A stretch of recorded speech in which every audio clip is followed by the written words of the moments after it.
I pressed the button. Okay.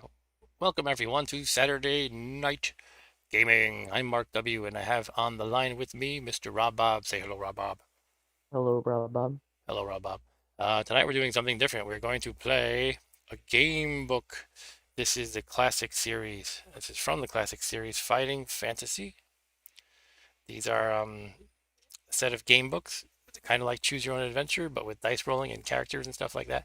And this particular adventure is called City of Thieves. This is not one I've ever played before, although I have played Fighting Fantasy books fairly extensively in my youth. I have never played this one, although I hear it's regarded as a classic. So I think I will play it today. It is Is it different? Is it yeah, go ahead. different than Sea of Thieves? Sorry. Is it different than Sea of Thieves? Sea of Thieves? I guess Like so. the game where you play as a pirate in Oh, sea. okay. Well, I have no idea what you're talking about, but yes, it's different from that. Um, yeah, hello, Stu. Welcome. It's not Final Fantasy. No, this comes before Final Fantasy was ever dreamed of. Um, but yeah, why don't we just dig into it? By the way, I have the character sheet printed here, so I will write my name, whatever it'll be. It'll be something stupid like Pooper. Um, you have a couple of attributes as a character. You have your skill, stamina, and luck. That's about it. Skill is like fighting, your fighting prowess. Stamina is like hit points, and luck is, well, how lucky you are. So let's get into the book now. Hey, Prime, how's it going, man? Haven't seen you around in a while. And Stu said apparently they wanted to call Final Fantasy Fighting Fantasy, but the name was already taken by these books. I don't know if he's pulling my leg or not, but Stu knows like everything, so he could be telling the truth here. All right, so this is by the way, this is from the latest uh, latest edition by Scholastic, I believe. And they are unfortunately not the best edition. Some of the artwork looks cheesy.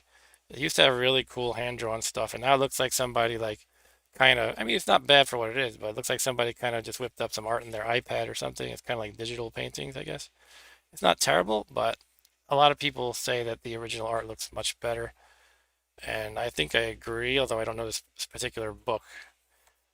But anyway, the content is the same, so that's mostly what matters.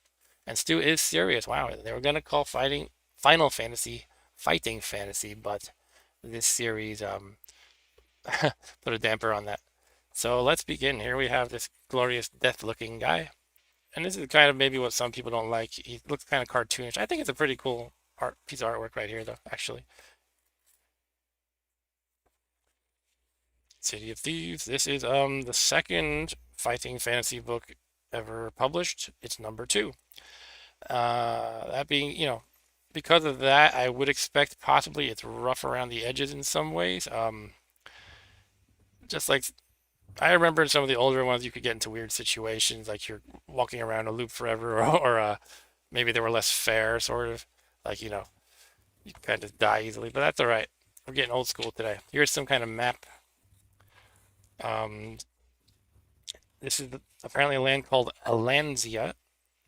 I don't know if this is just specific to this one book or it's supposed to be like a general, like the world of fighting fantasy kind of a thing. I've never seen this before. Sorry, let me try to get my hand out of the way as much as I can. I do have these kind of bars that will prop up the book. Whenever I'm settled on a page, I will use those. But if I'm just kind of flipping through it, I'll just hold it with my hands. Hopefully it's basically readable. I can zoom in on things as we go. I'll try to like zoom in on a specific paragraph so that you can see it better rather than trying to show the whole book. But yeah, it's probably not going to look super perfect. I don't have a professional studio here, unfortunately. But yeah, here we go. How will you start your adventure? Unfortunately, I'm probably going to ruin my book spine a little bit with these things. That's all right, though. It's meant to be used. Okay, so the book you hold in your hands is a gateway to another world, a world of dark magic, terrifying monsters, brooding castles, treacherous dungeons, and untold danger, where a noble few defend against the myriad schemes of the forces of evil. Welcome to the world of fighting fantasy. You are about to embark upon a thrilling fantasy adventure in which you are the hero. That was always their kind of slogan that they would put on the covers, like a fighting fantasy adventure where you are the hero. And Stu says, "Why can't we do the first one instead?" We probably could. I just prepped this one because I wanted to try because I haven't before. The first one is Warlock of Firetop Mountain. Maybe we'll play that another time. Take heed, for success is by no means certain, and you may well fail in your mission on your first attempt. But have, yeah, exposure issues. I'm dying of exposure. Have no fear, for with experience, skill, and luck, each new attempt should bring you a step closer to your ultimate goal. Prepare yourself, for when you turn the page, you will enter an exciting, perilous fighting fantasy adventure where every choice is yours to make. An adventure in which you are the hero. How would you like to begin your adventure? Medium well, please. No, let me read the comments. Prime says Lone Wolf is my first game book experience. Cool. I played Lone Wolf books too. I I played Fighting Fantasy first though, and I played a ton of Tunnels and Trolls, and I still do that. I played probably those are the three series that I did most of. Maybe a little bit of Choose Your Own Adventure. If you have played, oh, here we go. It's a good idea to read through the rules which appear on pages 208 to 215. All right, so we're going to start with that. Just to go This over the game rules. doesn't have as many uh stats as Tunnel Trolls, really. Right, because Tunnels and Trolls was meant to be like a full-fledged RPG, and it is a full-fledged RPG. And it was kind of like Ken St. Andre, the designer. He got his hands on D&D in the mid '70s or so, and he got D&D being Dungeons and Dragons, the most famous and first RPG of all time. And he kind of said, "This is too complicated. I'm going to kind of just take this game and modify it to my taste to make it simple." And it wound up being kind of like a system that mostly supported solo adventures more than full-fledged, you know, game master adventures. But it's still alive, that one. And I play a lot of TNT on this channel actually. Anyway, yeah, how to fight the creatures of the City of Thieves. Still, skill, stamina, and luck. To determine your initial skill, stamina, and luck scores, roll one die, add six, and that is your skill. Okay, let's start with that. What I'm gonna do when I roll dice is just try to roll them on this like lip here, and instead of the face up being the roll, it's gonna be the face that's facing the camera. Yeah, I know my lighting isn't perfect here, but ideally I would have something probably blasting in this direction, but whatever. All right, so let's roll for our skill. I like to cheat a little bit. If you roll, my rule is if you roll a one for skill or luck, just give it a reroll because you're probably going to be screwed. Let's see if I can get this to fit right here on the lip. Okay, I got a 4, so that gives me 10 skill. Here's my character sheet, my lovely character sheet. Initial skill is 10. And next up, we're going to roll stamina. You roll both dice and add 12 to that number. Let's see, where can I fit this? I guess I'll just squeeze it there again. Let's do that. We'll go with that's a 9. So I have 21 stamina. And lastly, we have to write our luck, or roll up our luck. Same as the skill. And I got a 5, which is good. So that is an 11 luck. All right, this is a pretty solid character, I'd say. I didn't even have to resort to my cheating rule. That's good that you didn't have to cheat. So that's 10 skill, 21 stamina, and 11 luck. Not sure if I should just put this on the surface of the table or not. Whatever. There will be some fumbling throughout here. Okay. Skill reflects your swordsmanship and fighting expertise. The higher, the better. Stamina represents your strength. The higher your stamina, the longer you will survive. Luck represents how lucky a person you are. Luck and magic are facts of life in the fantasy world you are about to explore. Skill, stamina, and luck scores change constantly during an adventure, so keep an eraser handy.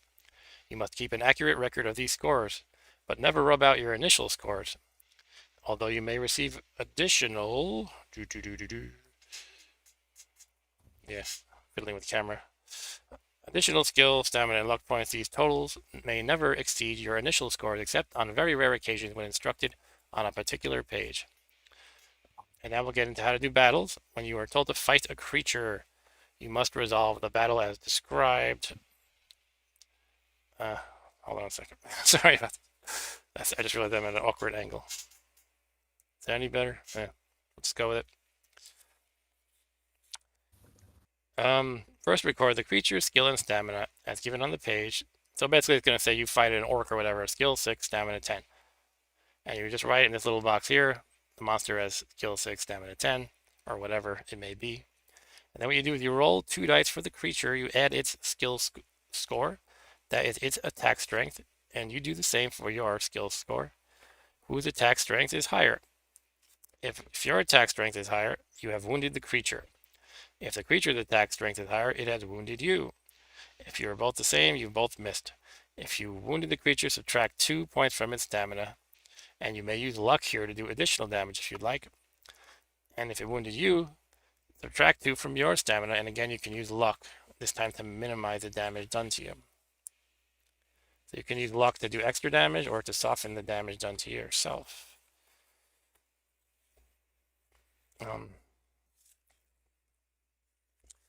Make the appropriate changes, blah, blah, blah. And you reduce your luck every time you use it, by the way. This continues until the stamina score of either you or the creature you're fighting has been reduced to 0. So here's how you use the luck. Sometimes you will be told to test your luck. So that can be, actually what they're talking about here is outside the context of battles. In battles is over here, so we'll get to that too. Basically, somewhere in a paragraph it'll say test your luck. So what you do is you roll 2 dice. If you roll equal or 2 or less than your current luck score, you've been lucky. Higher means you're unlucky. The consequences of lucky or unlucky are found on the page. So each time you test your luck, you must subtract 1 from your current luck score. So the more you rely on luck, the more risky this becomes. Stu says if the creature's score is higher, then stab Rob Bob with a fork to simulate the damage. Okay, Don't do that. I'll keep that in Also, mind. we're not in the Easy. same room, so We're how not are in you the gonna do same that? rooms, so I'll have to just keep a fork on standby for the next time he's here. In battles, you always have the option of using your luck either to score a more serious wound on a creature or to minimize the effect of wound. Yeah, we got into that already. Basically, you just test your luck as described before. And if you're lucky, subtract an extra 2 stamina points from the creature's stamina, i.e. 4 instead of 2. So that's if you've wounded the creature. But if you're unlucky, you must restore 1 point to the creature's stamina. So you would only deal 1 damage instead of 2. And if the creature's wounded you, it's basically the same thing, I would imagine. Yeah, if you're lucky, you restore 1 point. So i.e. instead of 2 damage, it has only done 1. And if you're unlucky, you subtract an extra stamina. And each time you use luck, in either case, test your luck or using luck in battles, you must subtract 1 luck. So your luck can run out. What else we got here? Restoring skill, stamina, and luck. I'm going to try to go a little faster if I can. Occasionally. Blah, blah, blah, blah. Okay, basically a magic weapon can increase your skill, but you can only use 1 weapon at a time. Your skill can never exceed its initial value unless specifically instructed otherwise. Drinking the potion of skill will restore your skill to its initial level at any time. Stamina. That's your hit points, basically. You start with enough provisions for 10 meals. Oh, I must be hungry. Separate provisions and remaining box is provided on the adventure sheet for recording details of provisions. You may only eat 1 meal at a time. When you eat a meal, add 4 points to your stamina and deduct 1 point from provisions. Remember that you have a long way to go, so use your provisions wisely. What if I'm very hungry, though? This is going back to like video game beat 'em up style, where you find a turkey dinner on the ground and it heals you. Your stamina may never exceed its initial value unless you're told otherwise. Blah, blah, blah. You'll find additions to your luck score. Yeah, Stu said that sucks. I usually eat 3 meals at a time. Yeah, same kind of thing with luck. You cannot go above initial value unless something tells you. A potion of fortune can restore your luck to its initial level. Equipment and potions. You start with a sword, leather armor, a shield, and a backpack containing the provisions for the trip, but you can find more items as you go. You may also take a magical potion which will aid you on your quest. Each potion contains enough for one measure, i.e., it can only be used once during an adventure. You choose one of the following: a potion of skill, potion of strength, or fortune. Hmm. Okay. So, from my memory, now I haven't played this particular book. I've said that a few times, but use up your stamina and luck quite a bit. I don't remember your skill going down a lot, like maybe on rare occasion. So it makes me wonder why you would choose a potion of skill, but maybe this adventure is different from what I've experienced in the past. But obviously, like any kind of RPG-ish game, you're gonna want to heal up your hit points once in a while. And in this game, well, you have the luck too, so that's something you can use up. Anyway, we have provisions which we can write here. Got 10 of those, and we can pick one of these potions. Yeah, that's right. Stu says fortune sounds the best because it restores luck and adds one to initial luck. That's a great point. And also, you can heal your stamina by the provisions. So maybe luck is a good choice, or fortune as they call it. Good call, Stu. Of course, it's awkward to write vertically like this. Okay. What else do we get? Is it worth writing down sword and all that stuff? Sword, leather, shield. I don't think it's worth it. I don't think it really matters. Where were we?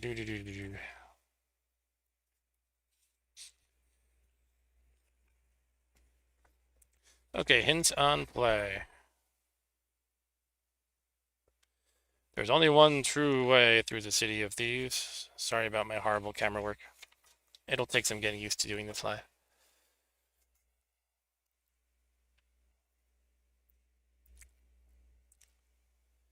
Okay, there's only one true way through the City of Thieves, and it will probably take you several attempts to find it. Oh, that sounds fun. Make notes and draw a map as you explore. Yeah, I was wondering if this would be one where I need to draw a map. Hopefully it's not too complicated of a map, but I will just kind of scroll a rough sketch on the side as we go. Yeah, this map will be useful in future adventures and help you identify unexplored sections of the dungeon. And hey, Arturo, how's it going tonight? Arturo says I could use some potions of fortune. Okay, having bad luck today, Arturo. I'm sorry to hear that. Not all areas contain treasure. Many merely contain traps and creatures which will no doubt fall. You will no doubt fall foul of. There are many wild goose chase passages on. I don't actually. I am a little discouraged by that. I don't want too many wild goose chases, but hopefully it's not like annoyingly. They're not like annoyingly abundant. You may indeed progress. What was it? There are many wild goose chases passages, and while you may indeed progress through to your ultimate destination, it is by no means certain that you will find what you're searching for. The one true way involves a minimum of risk, and any player, no matter how weak on initial die rolls, should be able to get through fairly easily. Okay, so if you know the one true path, it doesn't even matter if you roll badly on your stats. May the luck of the gods go with you on the adventure ahead. All right, so let's go back to the beginning. I could use the potions of strength because I keep injuring myself. I was replacing the sprinkler heads in my lawn, and I had a really stuck head that I was trying to unscrew, and I kind of bent my finger the back way, the wrong way. Okay, let's keep going. By the way, it has an advice for alternative dice. If you don't have dice, you can just flip to a page randomly, and they have all these kind of randomly shuffled up dice results down here. So I actually used to use something like that in Lone Wolf when I was playing on long road trips. Like my family would be going on vacation, my dad was driving to wherever, and Lone Wolf had something like this too. Except what it had was it had like a large grid with numbers on it, and you were supposed to like randomly poke your pencil at one or something. That was the die you rolled, the number you rolled. Okay, time for some background.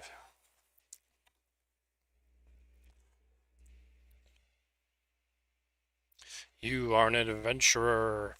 That's my profession. In a world of monsters and magic, living by quickness of wit and skill of sword. You earn your gold as a hired warrior, usually in the employ of rich nobles and barons on missions too dangerous or difficult for their own men. Slaying monsters and fearsome beasts in pursuit of some fabled treasure comes as second nature to you. Being an experienced and highly trained swordsman, you allow nothing to stand in your way on your quests. Your success on a mission is always assured and your reputation has spread throughout the lands. So you're not like a level 1 newbie, you're pretty experienced. Whenever you enter a village or town, the news of your arrival spreads through the citizens like wildfire, as few of them have ever met a dragon slayer before. Oh, I killed a dragon. I'm awesome. One evening, after a long walk through the outlands, you arrive at Silverton, which lies at the crossroads of the main trading routes in these parts. Great wooden... Suspense is killing me as I turn the page. Great wooden badger. No.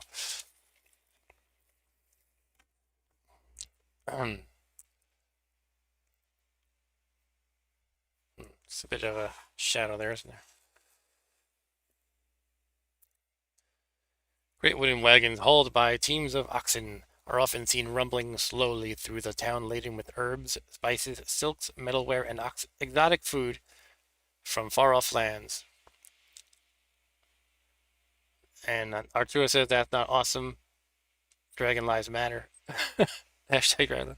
And Stu says Silverton is okay, but the inns in Goldton are nice. Yeah, Goldton sounds richer. Over the years, Silverton has prospered as a result of the rich merchants and the traders stopping there en route to distant markets.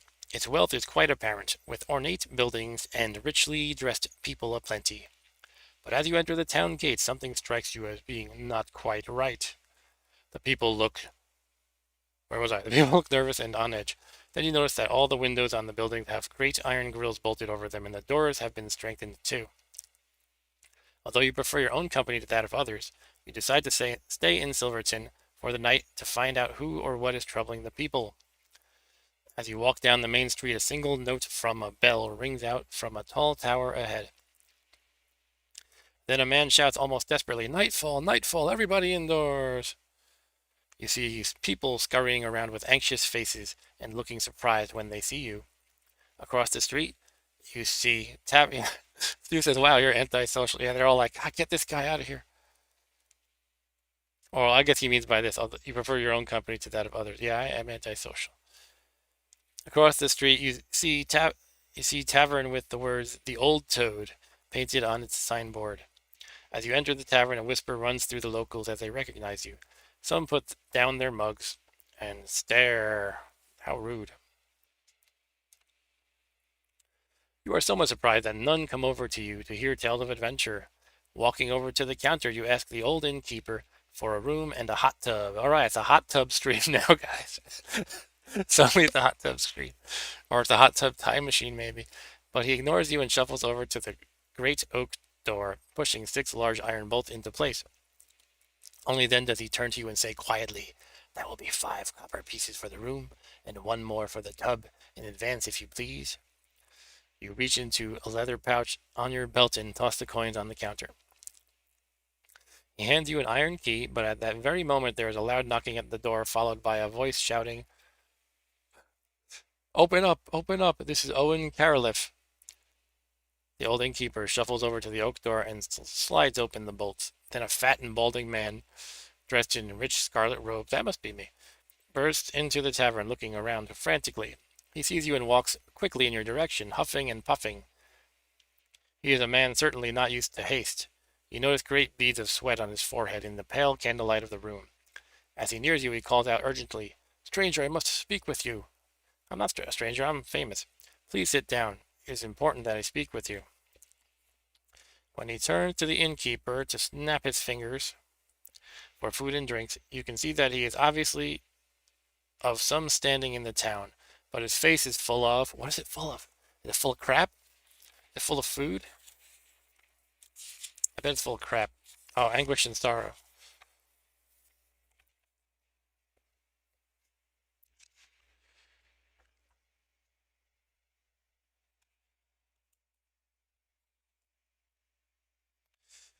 Face is full of anguish and sorrow.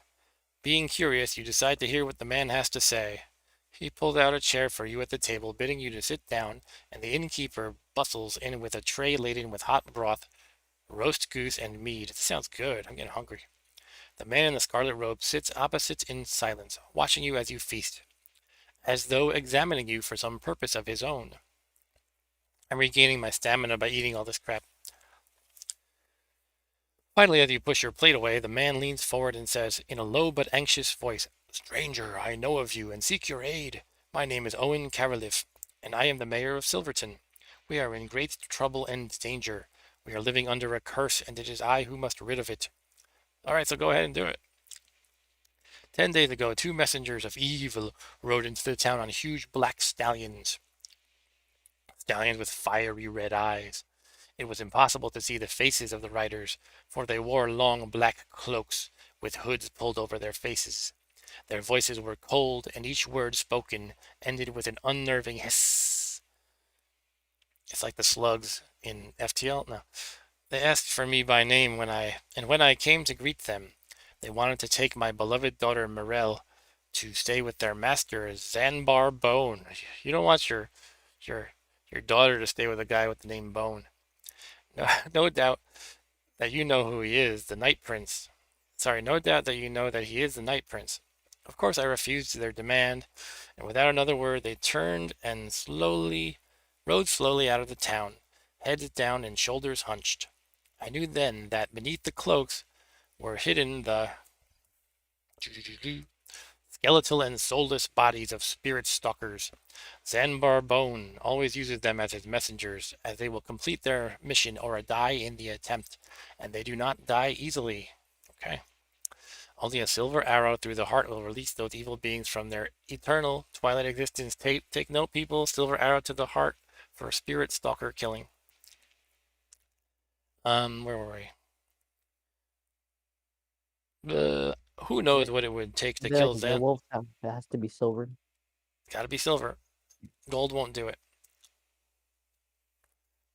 Good thing Um, you're in Silverton or whatever the town is yeah, called. Silverton must be full of silver, right? Okay, who knows what it would take to kill Zanbar Bone? Anyway, that same night after the spirit stalkers left, our troubles began. The Night Prince was angry and determined to harm us. 6 moon dogs came, each stronger than that four. Okay, I guess stronger than 4 men, each with razor sharp fangs. They stalked through the town, entering homes through open windows and killing the poor people inside. Well, don't leave your windows open. In the morning, we counted 23 dead, so we barred our windows. Okay, now they learned. Excuse me. So we barred our windows and bolted our doors. Yet each night the moon dogs return, and we are unable to sleep for fear that they might find a way into our homes. Some people are now talking of sending Morel to Zanbar Bone. Those whimpering traitors, I should have them flogged. But what good would that do? There is but one hope, and that rests with you, stranger. There is a man called Nicodemus, who, for reasons I'll never understand, lives in Port Blacksand.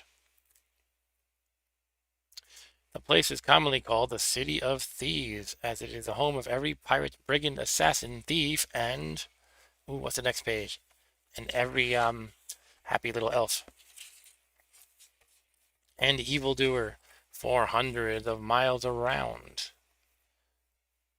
I think he lives there just to get some peace from the likes of us. He is a wise old wizard and is unlikely to come to much harm even in Port Blacksand, for his magical powers are great. Wait, what was this guy's name again? I don't want to turn the page back. Don't remember. Nicodemus, yeah. Oh, is this Fantasy the Wrath of Nicodemus asks too? I don't get the reference, unfortunately. Yeah, so he alone is capable of defeating Zambar Bone. Okay, I gotta find him and help him, or tell him to go kill Zambar. He used to be a friend of mine many years ago. We need him, and I beg you to bring him to us. None here dares enter Port Blacksand. You will be well rewarded if you help us, stranger.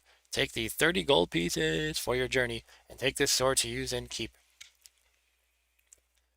All right, should I write down 30 gold? Probably. Yeah, my character. Okay, I got 30 gold right here. I got your 30 gold right here. Okay, let's see.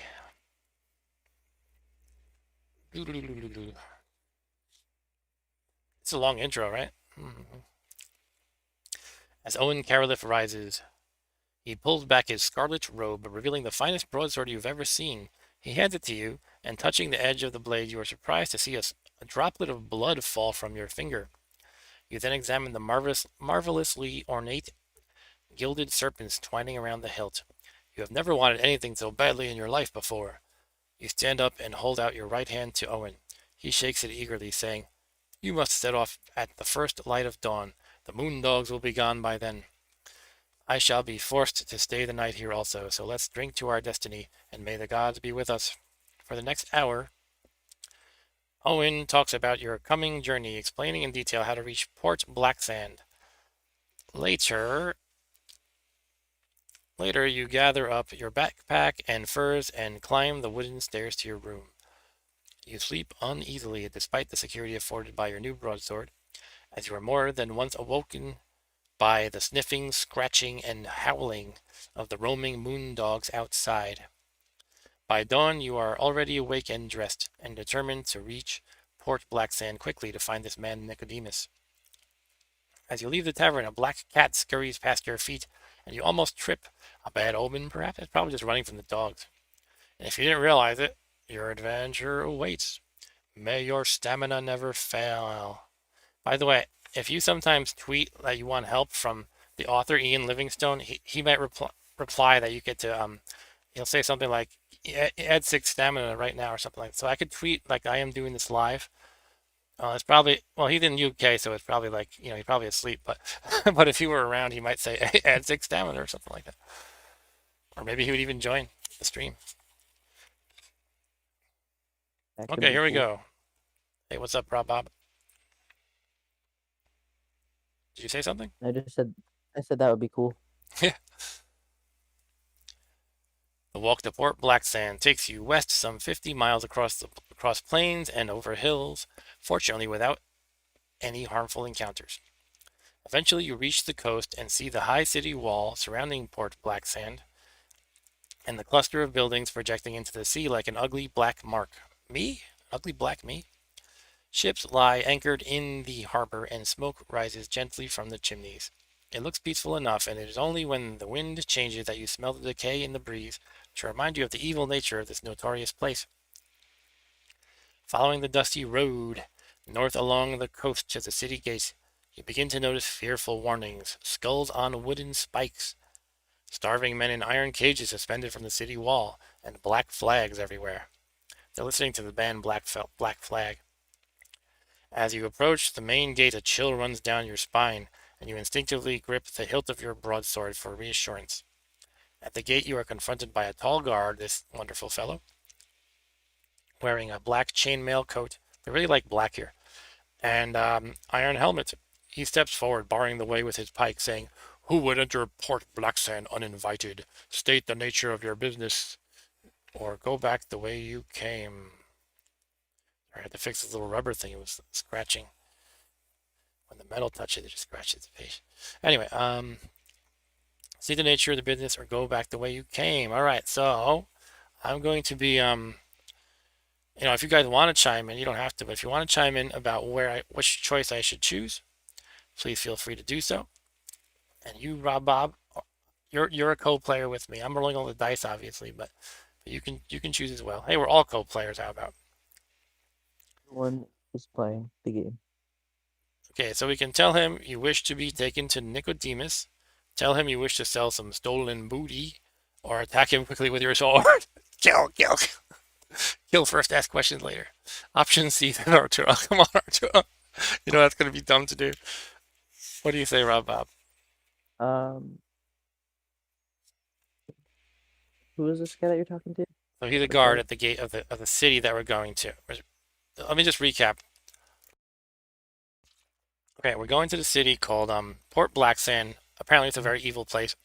But the wizard who can help us, who's named Nicodemus, he's the only one who can help us find Zanbar Bone or whatever his name is, and kill him. So we showed up uninvited to the city. It's apparently not a very welcoming place. The guard at the gate is like, "Why are you here?" You got the idea now? Yeah. Okay, cool. Uh, let's say the first option. Yeah, that's the rational option probably. You wish to be taken to Nicodemus. Should we go with that, guys, or should we go with Arturo's attack him? Mhm. I'm gonna side with Rob Bob, unless Stu wants I to feel side like with Art. Yeah, if you attack a guard, other guards might appear and it's probably not very prudent to do. I would agree. All right, I'm gonna go with A. Sorry, Arturo. Okay, we're going to paragraph 202.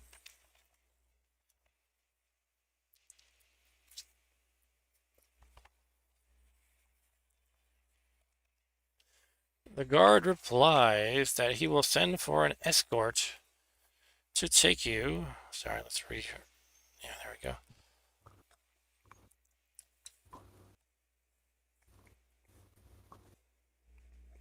Okay.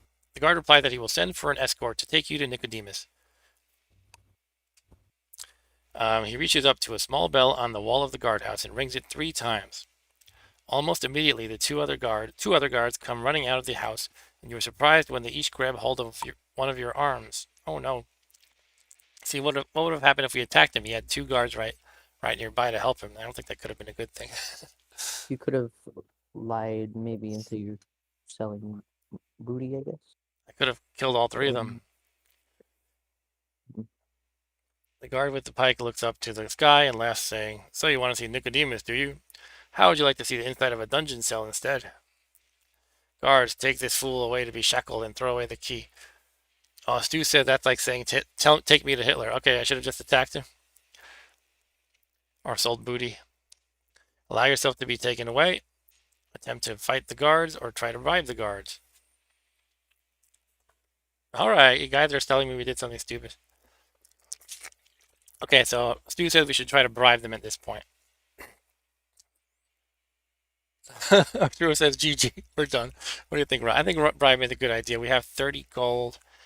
Um, I don't know. Bribing might not work because they kind of already have me subdued. They can just take all the money I have.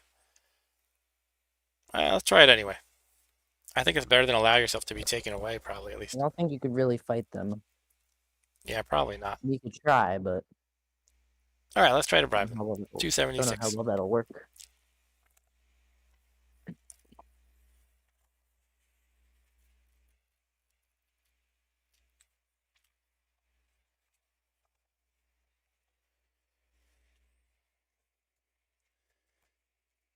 Okay. Pardon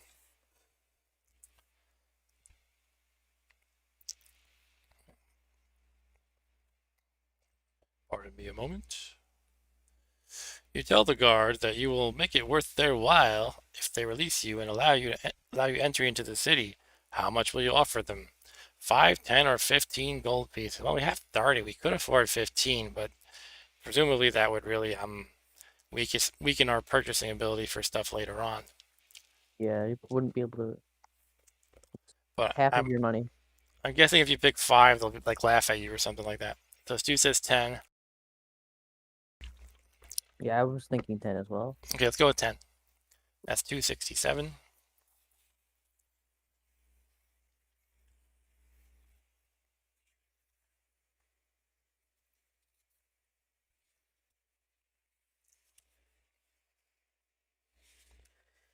Okay, we got the 2 guards holding you. Look at each other.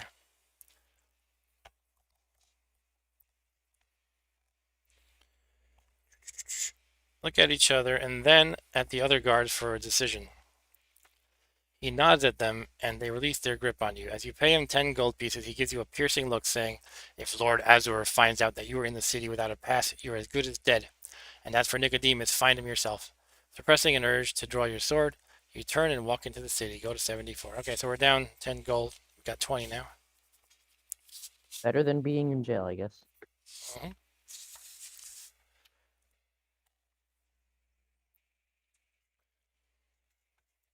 74. They probably give you an opportunity to get out of jail. Not necessarily, though. They could just say your adventure here is over. Okay, this is where I'm going to have to start writing, like drawing a map probably, just to add to the stuff I'm trying to keep track of here.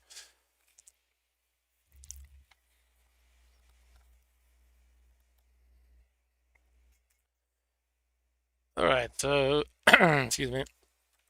Through the main gate, you see that the rubbish-filled streets of the port are narrow and cobbled. Old and decrepit buildings line them closely, with their upper stories overhanging menacingly. You may go west down Key Street, head north along Market Street, or go east down Clock Street. All right, I'm going to draw a little map here. You can't see it on the screen at the moment. Um, so Stu says, if you offer 15, they'll think you're rich and just rob you. That's a good point. Stu's really good at adventure style games, so I should probably listen to him a lot. And he says, in jail, you meet a gentleman named Big Jim. He is 7 feet tall, and he asks you to take off your pants. Do you remove your pants? Page 45. Fight at page 92. Commit suicide. Okay, I got you. All right. Yeah, I'm gonna draw my map. I don't know if I should leave. Like usually in these games, it's like you can just draw your starting point at the bottom, but I'm not really sure. I'm gonna give it a little bit of space, so I'll be like around here. What is this place called? So the main gates. We go through the main gates.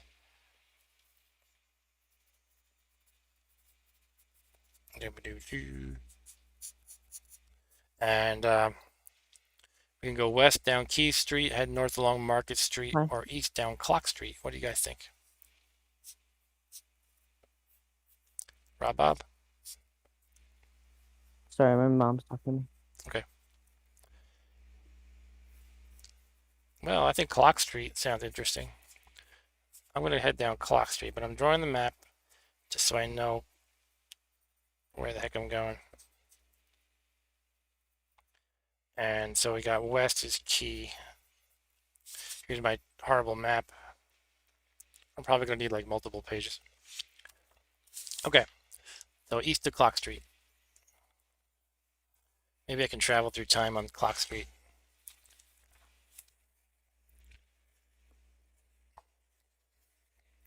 Walking along the narrow street, you see a man wearing tattered rags sitting in the gutter. He must be rich. His head rests on his hand and he looks thoroughly miserable. If you wish to stop to talk to him, turn to 331. If you'd rather continue walking east, turn to 161. Clock Street is beggar. Alright, I'm going to talk to him even though it's probably a trap or something. 331. Maybe he's actually Nicodemus. What about that, huh? Uh-oh, he attacked me.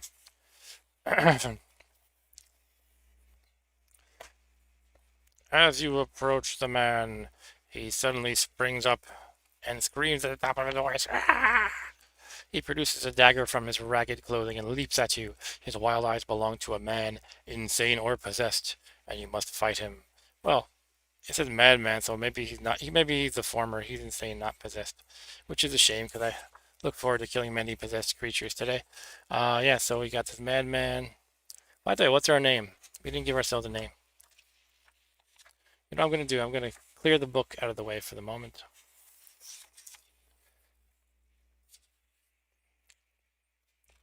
And my name is going to be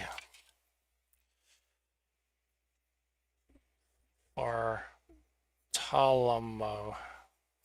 There we go. Yeah, so Madman. I like to write the name of the enemy just for posterity. You can see everything you've fought. Skill, what did I say? Skill 5, stamina 5.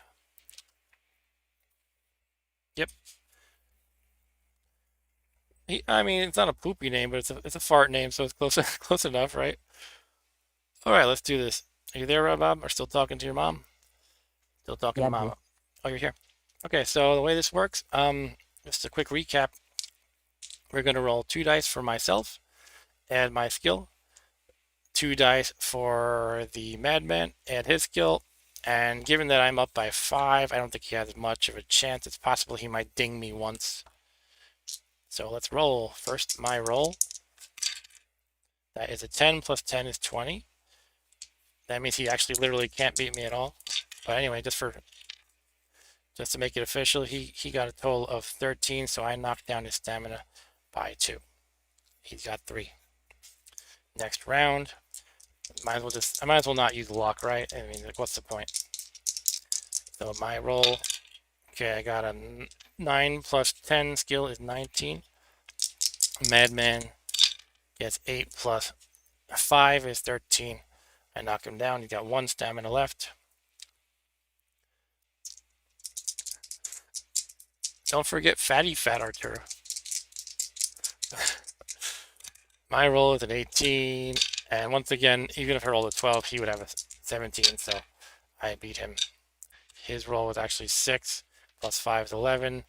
The Madman is no more. Yeah, Pooper with no vowel in the second syllable because I only had 5 characters. And if you win, go to 86. But it also reminded me of like there was this trend in like I don't know the early 2010s where there were like all these tech companies that were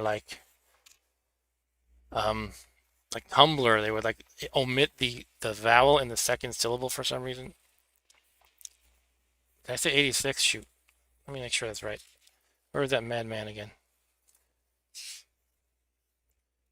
Can someone rewind the stream and tell me? I think 86 is it, but where's madman? All right, I guess 86 is the only thing that makes sense here. Leather pouch hanging around the neck of the man.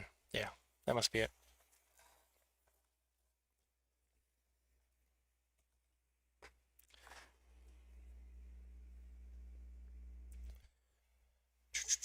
Okay, a leather pouch hanging around the neck of the man contains a small glass ball containing what looks like swirling smoke. Hmm. Will you smash the ball on the ground? Always prudent to just like grab what looks like a strange magic item and just smash it. Um, Put the ball in your backpack or leave the ball behind and continue east. Cool, thanks, dude, just for the confirmation. I was like, oh, I would say just take it. I'm thinking of just taking it, yeah. Maybe if you're in a tough situation, you could try Smash it on using the it ground somehow. and watch it kill me instantly. All right, so I'm gonna put it in my backpack. Maybe it's a smoke bomb. Yeah, I maybe. don't know. Maybe it's what made the guy mad in the first place, and this is like the worst thing I could do. It's also a possibility. The smoke in the glass ball appears to vanish as you place it carefully in your backpack. Feeling slightly uneasy about your new treasure, you set off east again. Hmm. Turn to 161. All right, so I have a glass ball that once smoked. That's what I'm writing on my sheet. Now, it quit smoking at this point. We're going to 161.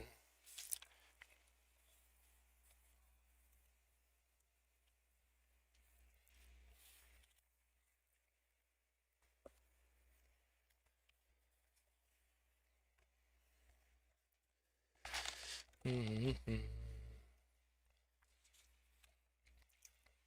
Okay. The street makes a sudden left turn and continues north as far as you can see. Okay.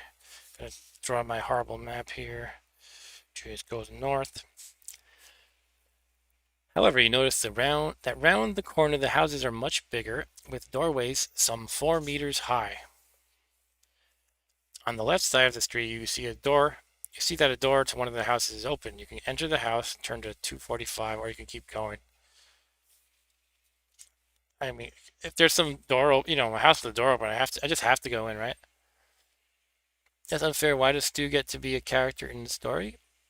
Oh, because Stu says, I'm the backpack loaded up with things and knickknacks. Is that a reference to Dora the Explorer or something? Yeah, this is where the giants must live, right? Do I really want to do this? Of course I do. Let's do it.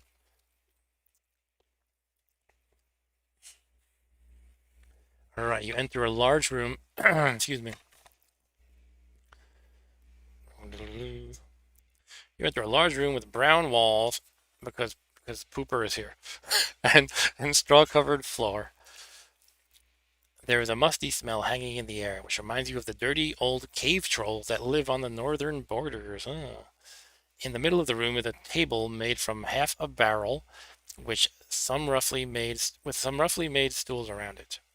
A high archway leads through the room to the back of the house, from where you hear a low murmuring voice. If you want to walk through the archway, turn to 178. If you wish to leave the house and continue north, go to 282. Dora's a reference. All right, I get Dora references a little bit. Rob Bob used to watch Dora, but my daughter hasn't gotten into that yet. She's obsessed right now with this horrible YouTuber. He's not horrible, but his name is Steve, and he has this animated magpie that he does a voice for. And so it's Steve and Maggie the magpie. And the voice of Maggie is like this. It's really annoying. But she asks for Steve and Maggie Halloween all the time because she's obsessed with everything Halloween. Anyway, yeah, so I don't know. We could chicken out or go approach the guy. We're already here. Let's go approach him. It's giving us multiple opportunities to actually avoid this situation, though. So we'll see if this is a bad idea or not.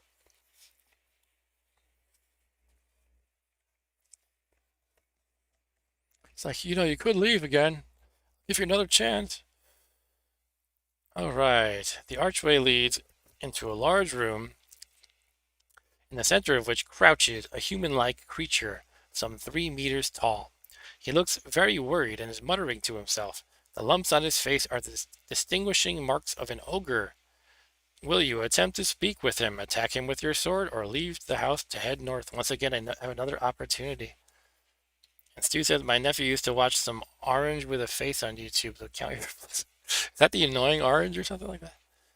Yeah, I've heard of the annoying orange before. I never watched it, but I heard people hated it.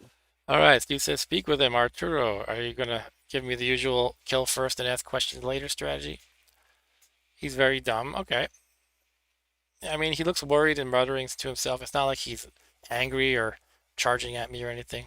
So probably we could talk to him, and we could outwit him probably. All right, let's go with that. Attempt to speak with him, 264.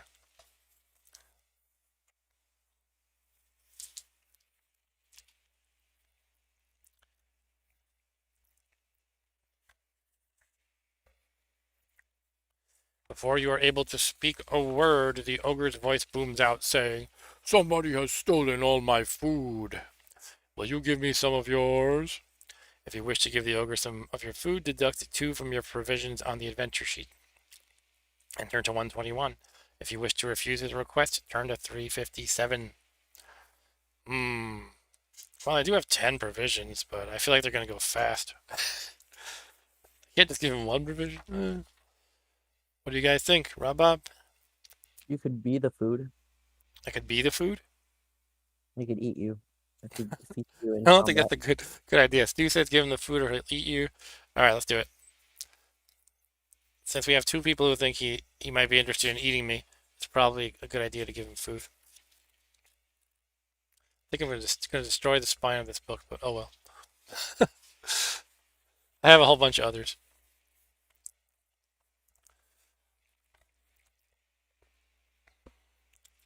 The ogre gulps down the food. Let me cross off 2 provisions. I have 8 now. I mean, that's still a good amount, I would think.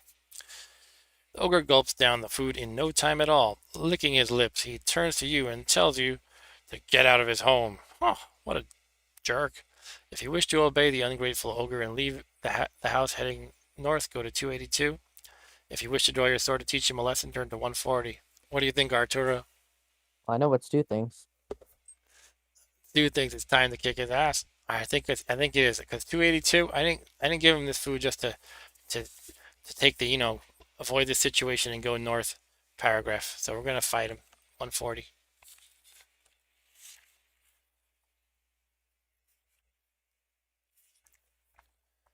The ogre looks unimpressed by your aggressive action and picking up a large bone as a weapon.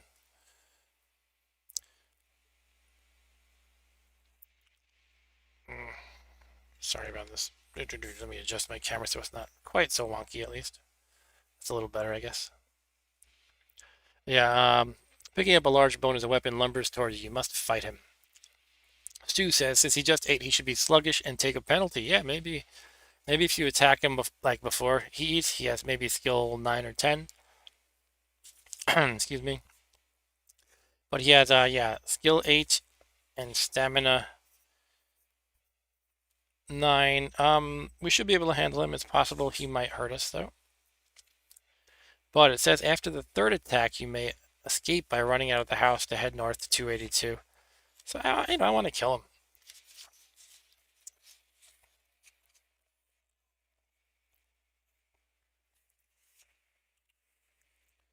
All right, here we are. We got our ogre, skill 8, stamina 9. Let's roll. Yeah. So if we do get hit, I guess if we get hit, we can decide if we want to use luck. Probably not for a while. I mean, we've got a 21 stamina. Maybe if he gets really lucky and hits us like 5 times or something.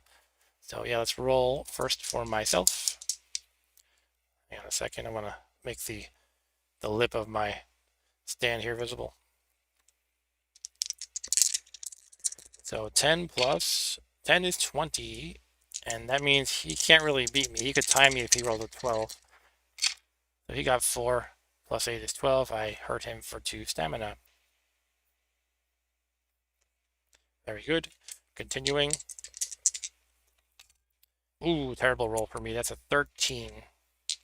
And the ogre, he got a 16. Ouch. Already hit me for 2. Let's just take it.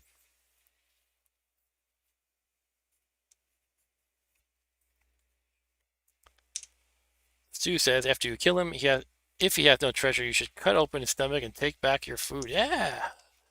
I like how you're thinking. My roll. Ooh. We'll go with. I think that's. I'm gonna go. I'm gonna go with that's a line. But okay. I made it an 8 by accident. We'll go with that. So it's an 18.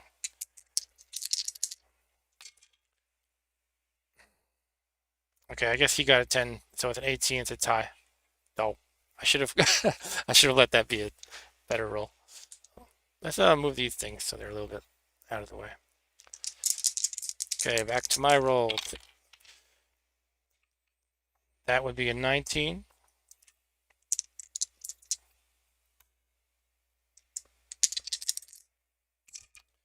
Versus his 17. So ogre takes 2. I roll a 20 altogether. That means he can only tie me if he rolls a 12. He does not. He's down to 3 stamina. My roll again. 6 plus 10 is 16. Go with that. 5 plus 8 is 13. He's down to 1.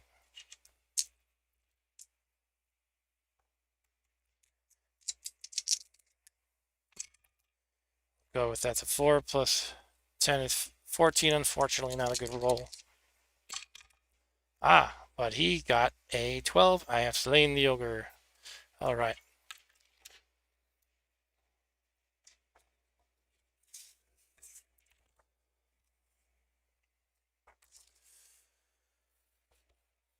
If you defeat him, turn to 71. No need to prop it up at this paragraph then. The ogre's room is full of clutter and discarded bits and pieces.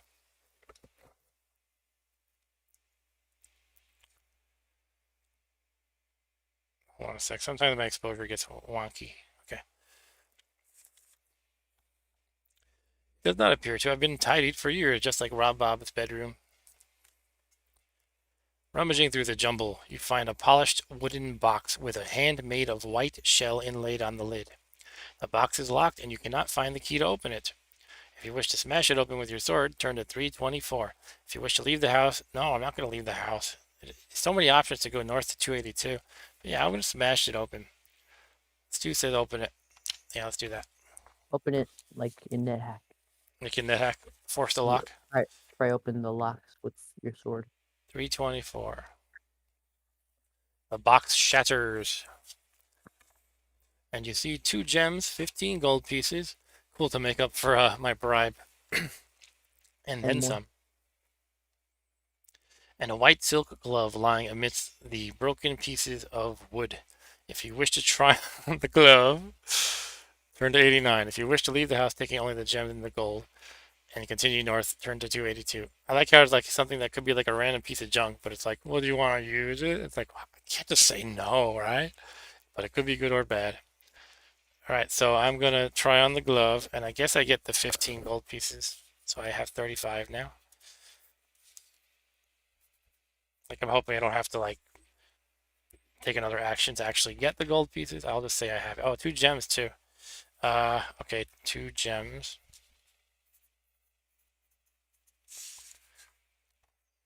Nondescript gems, I guess. Try on the random glove. It's the power glove. It's so bad. Oh, of course it's something bad. Ah, all right. Mm. As you slide your hand into the glove, it seems to come alive and cling tightly to your hand. Then it changes texture and becomes hot, and you feel as though your hand is covered with burning tar, which you are unable to shake off. Mercifully, it cools down, but a thin white film remains on your hand, making it difficult to open and close. Lose 2 skill points. You curse and leave the house to head north. Yeah, so that's that's where that skill Yeah, potion could be useful. that's where it would be nice to have that Oh. potion. So sadly, I have 8, which kind of makes me a wuss. All right, it is what it is. And now we go to 282, which I had about 18 chances to go to earlier. You don't get the or you do get the gems still, I guess. Yeah, I'm just gonna say I got them. I don't see why not. Gems in the gold.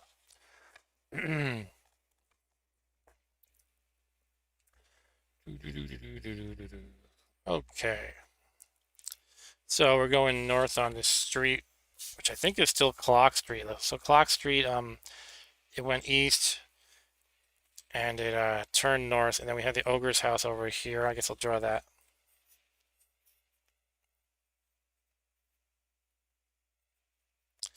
And now we're going more north. On the right-hand side of the street, you see a large wooden barrel and a small boy sitting beside it on a stool. If you wish to talk to the boy, turn to 119. If you wish to keep walking north, turn to 247. Okay. You clean that ogre's clock on Clock Street. That's right. All right. I don't know. Anytime I see something to check out and there's no like real clue that it's a bad idea, I just feel like I should just do it. And I can use my knowledge of what's good and bad in subsequent plays if I ever do this again. So let's talk to the boy sitting on a stool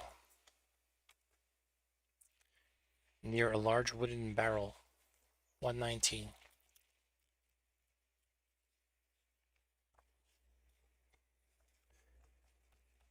The small boy smiles. Let me draw this boy. Barrel boy. I'll call him Barrel Boy. Barrel Boy. The small boy smiles and thrusts a tin mug into your hand. He tells you the barrel contains sparkling water which cures ills, wounds, and diseases. Oh, yeah, I'm sure. He's trying to scam you. You should attack him. To fill the mug costs 3 gold pieces. Well, if it could restore my skill, that would be great. That's going to be a huge handicap having only 8 skills. Uh, if you wish to drink the water, turn to 233. If you'd rather keep your gold and walk north, turn to 247. Tell the boy we want a free sample. Yeah, I wish I could. Or just kill him. Just lock him in. I know, I'll tell him to drink it first. You show me how it is when you drink it, and Yeah, if this cured anything, he would not be selling it to random people. that's true. He could be rich According to, probably, right? I'm just saying what Stu said. Oh, I see. You said that before I saw it on my screen. That's funny. Before I saw his message. Okay, shall we move on with the boy then? Are we too skeptical? What do you think, Arturo? You've been quiet ever since you told me ever since you mentioned Pooper in the backpack.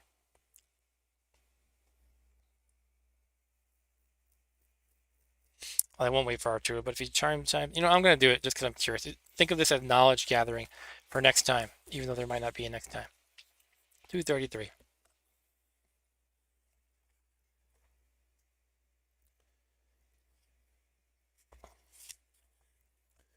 Okay, it did something, but not what I cared too much about. I wanted skill back. It did give me a stamina. Let me read the paragraph though. One stamina, probably not worth 3 gold, unless I was desperate. Sparkling water is refreshing, but not as medicinal as the small boy claimed. Add 1 stamina point to your total. You shake your fist at the boy in mock anger and set off north. I imagine I'm like, "Arr." Alright, so I lose 3 gold and gain 1 stamina. So I'm at 20 stamina again. You just drink it, Sorry? make a fist at him. You just drink it, make an angry fist, shake your fist at him, and then leave. Exactly. I know I should why am I mock angry? I should be like, give me my money back at least, you jerk. Or maybe that's like worth maybe 1 gold, right? Take 2 back, let him have 1. Kick him in the head a little bit. Okay, 247. The street makes a sharp turn to the left and continues west for some distance. Oh boy, my map is going to look real ugly fast the way they're making these turns and things. And, I don't know how far these distances are, so it's like I'm going to have streets running into each other and stuff. Turning the corner, you are suddenly jumped on by 3 short, stocky assailants who were hiding down an alley. 2 grab your leg and 1 tries to knock you out with a cudgel. Test your luck. If you are lucky, you manage to duck to avoid the blow. If you're unlucky, the cudgel lands heavily on the back of your head, knocking you unconscious. Oh boy. All right, so we have to make a luck roll. Our luck is 11, though, so we have a good chance of success. Doesn't say you paid him, does it? Well, I think that would be cheesy to assume that I didn't give him the money. But let's roll the test of luck. 11 or less, and we do not get knocked out. Let's see if I can get it on the lip right here. Wow, 11. That was close. So I have 1 less luck now. I managed to duck to avoid the blow. And so we're going to 384. I guess I'm going to fight these short people now.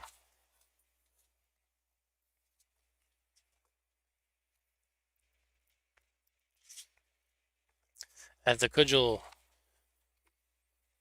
swings through the air above your head, you punch the dwarf holding it.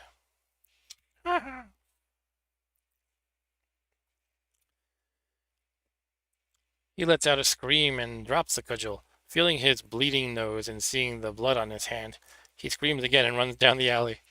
The 2 other dwarfs holding your legs realize that you are not an easy victim and run off after their fellow robber. If you wish to chase them down the alley, turn to 221.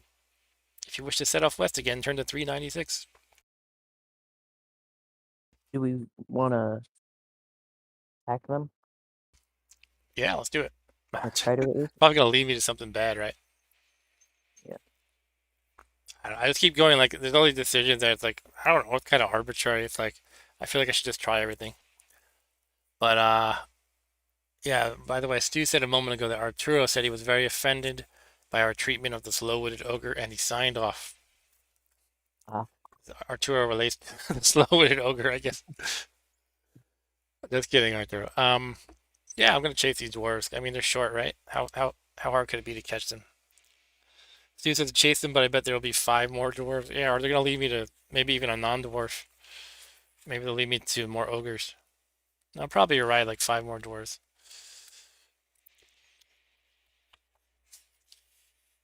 You kidding me?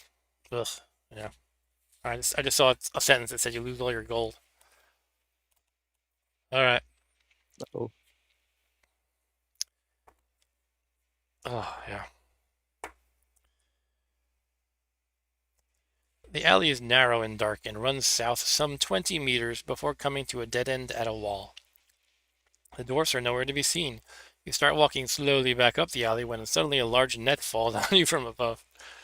It is weighted and you stumble to the ground completely entangled. Then you become aware of the 3 dwarfs standing above you, chuckling to themselves as dwarves do. Their hands reach through the netting and you watch helplessly as they rummage through your backpack. They seem interested in only your gold. I know Not I even the agree, gems. Stu. It's complete crap. They should at least let you test your luck. Maybe you get lucky and they can't find your wallet or whatever. But no such luck, really. I actually lose luck for no reason. Isn't that crap? All right. I mean, like I was saying earlier, some of these earlier game books, it's like you made the wrong arbitrary decision, so screw you. So that's just how they are. I gotta go with it.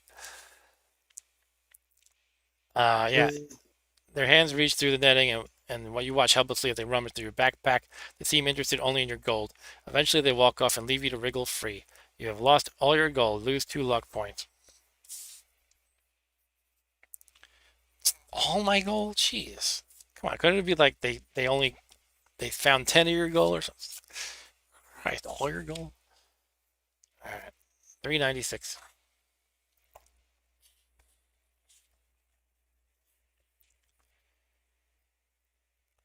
But I'm gonna go with it because I'm gonna play honestly because I am an honest man, except when I'm not. they didn't. At least they didn't steal those gems, I guess. Yeah, they were too dumb to realize that gems could be valuable, I guess.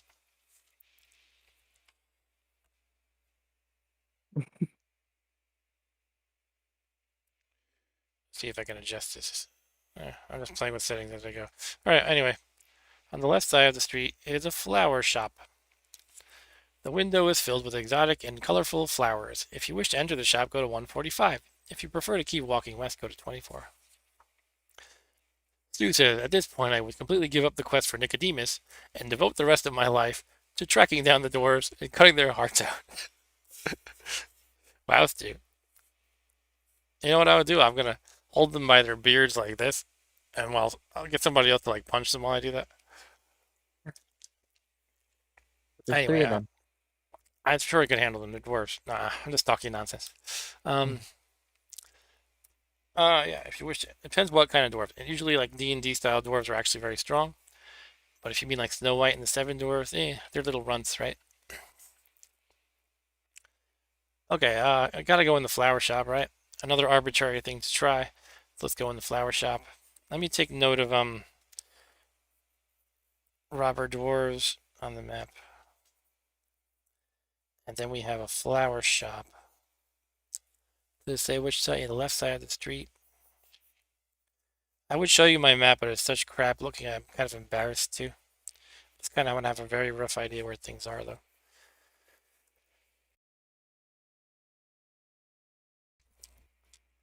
I have no money to buy flowers. You're right, that sucks. Let's go in anyway. I don't know.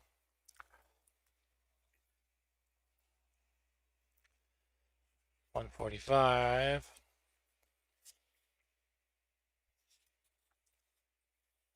Inside the shop, an old woman is busily watering the flowers and plants. She looks up and smiles, saying, Good afternoon. My name is Mrs. Pipe. Can I interest you in one of my special flowers?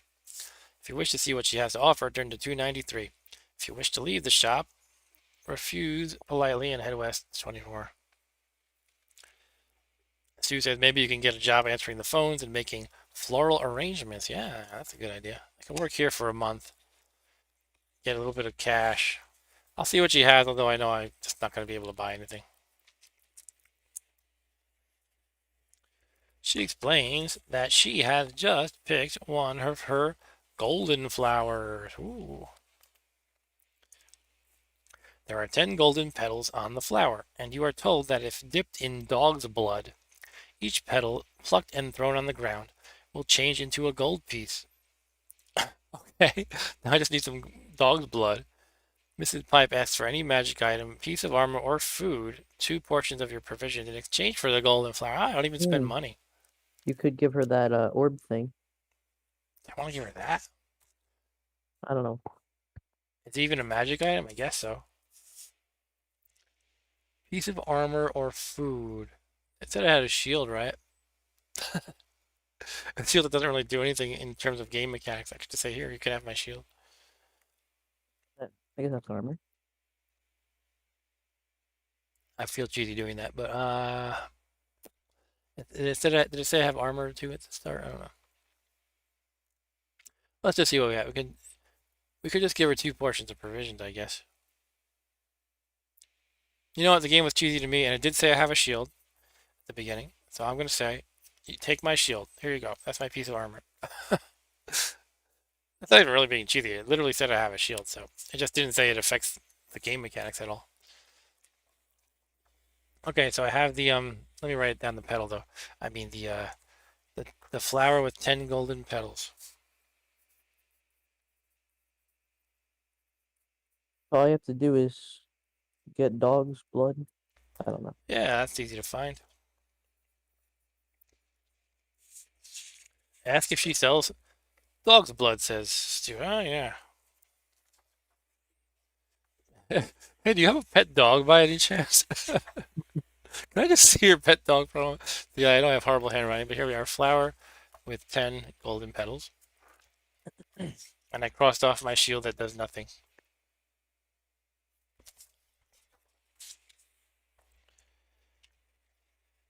Turn to 24. It's interesting that the flower shop owner doesn't take money. She's like, please just give me food. I don't get a lot of business here. I just need the food. Of course, I'm thinking back to the Homer Simpson quote where he says, $20 could buy many peanuts. Yeah. There's another shop on the left side of the street. Okay, an iron grill. Sorry, what does Stu say? Stu says, as you exit the shop, you see a man with long blonde hair and a goatee wearing sunglasses. He says he's a bounty hunter. Okay, dog's a bounty. Yeah, dog blood. Got it. Yeah. An iron grill over the window prevents you seeing what kind of shop it is. You try the handle on the door and it turns. Sure, let's just keep trying random thing. If you enter the shop, go to 336. So I'm drawing another shop on the same side of the street. Excuse me.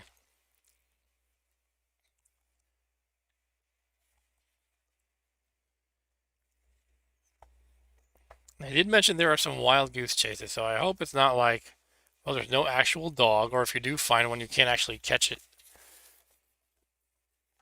That would be kind of lame. But they did give me the heads up about wild goose chases, so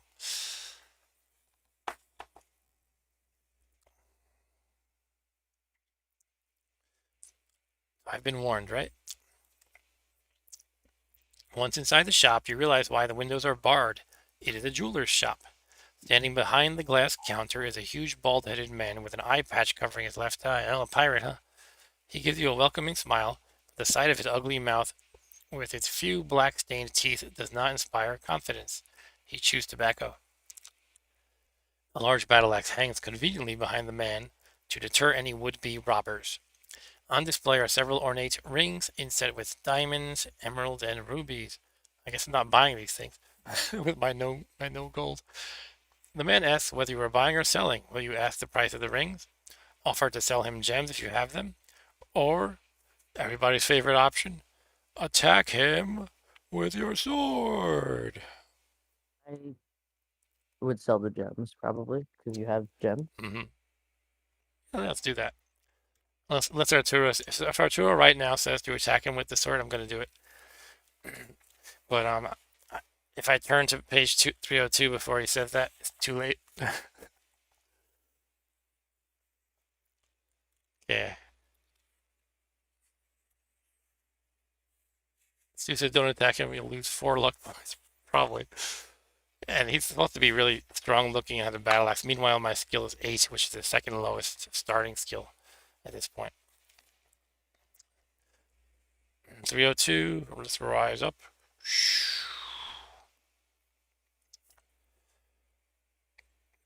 Okay, show the man the 2 gems. Holding them up to the light, he examines them carefully with a small magnifying glass. He turns to face you and offers you 9 pieces for the 2. If you wish to accept the offer, turn to 240. If you wish to haggle for a better deal, go to 345. Let's haggle. I have a feeling it's going to be a test of luck, and then maybe I can get a little more gold out of it to make up for my horrible dwarf robbery. Tell him to F off, said Stu. Oh, wow. I can only accept or haggle, though. I can't just say F off. So you know the price, and you can't say I don't want to buy for that. Exactly. Well, I guess why wouldn't you haggle? The man frowns and thumps his fist down on top of the counter, shouting, "This is not a bazaar. If you do not like my prices, take your custom elsewhere. Now get out of my shop before I slice you in two. Will you calm down and accept his offer? Walk out of the shop and head west, or attack him with your sword." I guess I lost Arturo and his bloodlust. All right, I think I'm gonna actually just walk out the shop. What do you think of that the bald bull? I imagine this guy looks like Bald Bull from Mike Tyson's Punch Out or other Punch Outs. My chat disconnected. Are you still there, Rob? Bob? Yeah.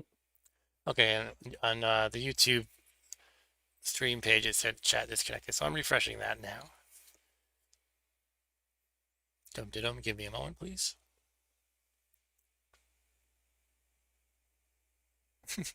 At this point, I think you should kill him, but not sure what will happen. Well, I don't think I can take him. I think I would be more willing to do it if my skill were still like 10. But he's like a strong-looking guy with a huge axe or something. They're probably gonna give him like skill 10 or 11 or something. Hmm. And besides, they gotta make him real tough, or just have some kind of cheesy like blocker kind of thing. Like, well, you just can't do that because he does this thing and stops you, blah blah blah. Because it's you know it would be really crazy if you could rob him for like massive amounts of expensive jewelry, probably. Not rob him for, kill him and take. My YouTube page is still being kind of funky somehow. It's like saying title dash, category dash, privacy dash. I don't know what's going on here. Let me refresh one more time, and if it doesn't fix it, I'll just deal with it.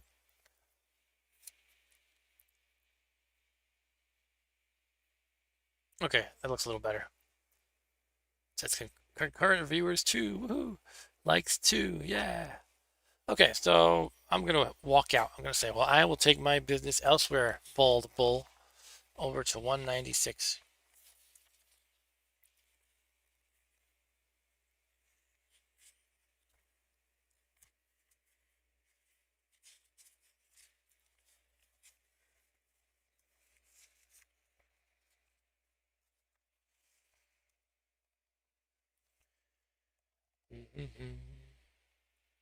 There was a really cool fighting fantasy book. There's a few cool ones, but one of them I liked was called, I think, Sword of the Samurai.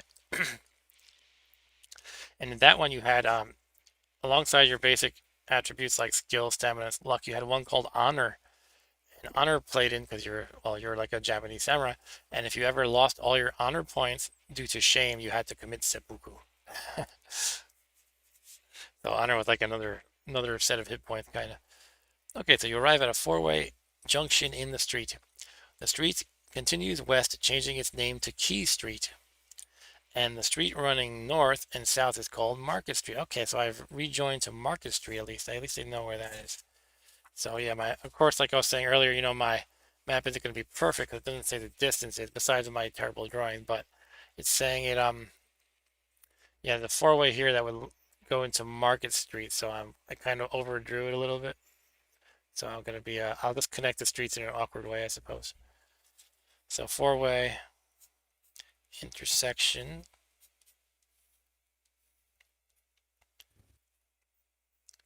And west is what again? The street continuing west changes to Key Street. Okay. Now Key Street was our first choice of uh, going west, so that's a little weird to me. Because we went north a bit. I guess they could, I don't know.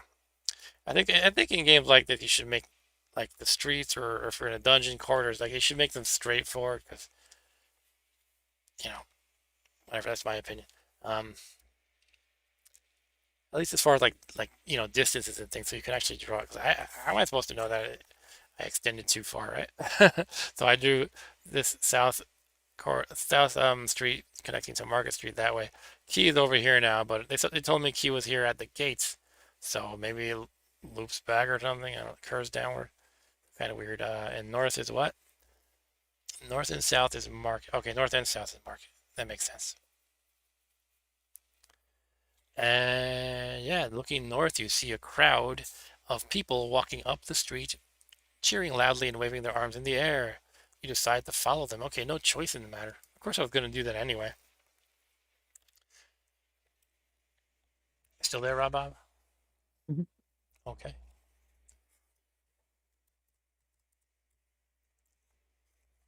Uh-oh. This guy is getting tomatoes thrown at him, I think. So let me zoom out from him so you can see the artwork. So this guy's in the stocks and he's getting fruit thrown at him. And I guess that's why everybody's excited. Who doesn't like a nice fruit throwing?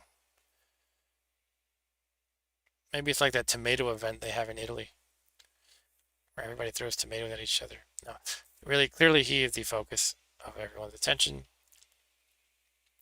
As you catch up with, Stu says more BS, there should be a skill check. Oh, I didn't even read it yet. As you catch up with the chanting crowd, you see that they're carrying eggs and rotten tomatoes. Soon, the street opens out into a large market square. All round the edge are stalls with vendors, hawkers, musicians, and entertainers carrying on their business. Sorry, 1 second.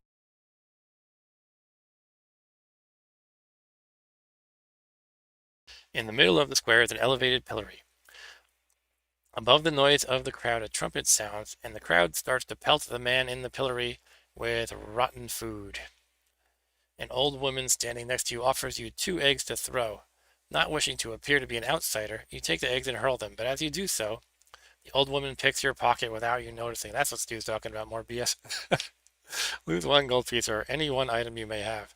Unaware of your loss, you walk away from the crowd to look at the various stalls. Turn to 287. Okay, so I'm going to subtract 1 gold. Wait, I don't have any gold, do I? Ah, no. Then they don't steal from you. Well, it says, or any Okay. one item you may have.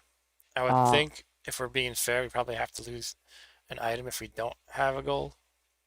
Whatever, we're going to say she. I said I wasn't going to be cheaty, but I'm going to be cheaty. She found a big ball of from my collection of stored belly button lint, and she stole that.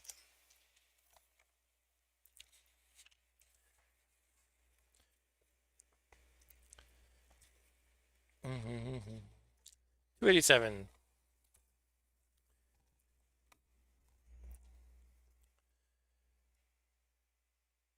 The food stalls are selling fruit, vegetables, meat, and hot soup, corn, and chestnuts for hungry shoppers. You may eat some hot food if you wish. I can't because the dwarves all mugged me. Evil dwarves. Sorry, I'm getting a little out of hand with my tripod here. It's like one of these flexible things that you have to bend around, and it kind of lost stability. So bear with me 1 moment. All right, that's a little better. Yeah, 1 gold piece to increase your stamina by 2 points. Walking north along the west side of the square, you see a man dressed in purple velvet playing a lyre. He's a liar. If you wish to stop and listen, turn to 3. If you'd rather walk past him, go to 398. So I kind of lost track. Am I walking north still? There's a square here. Let me draw this thing. They say it was like the town square or something. Sure, we'll call it that.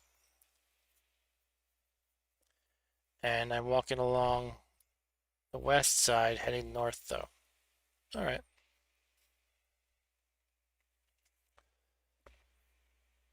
Stop and listen. Stop, collaborate, and listen. If you want to stab him in the heart and take the lyre, go to 34. Sure, Stu, let's do that. Let's just kill everybody. I should just kill everybody next time. We'll kill those guards. We'll kill that jerk of a jeweler. Kill everybody.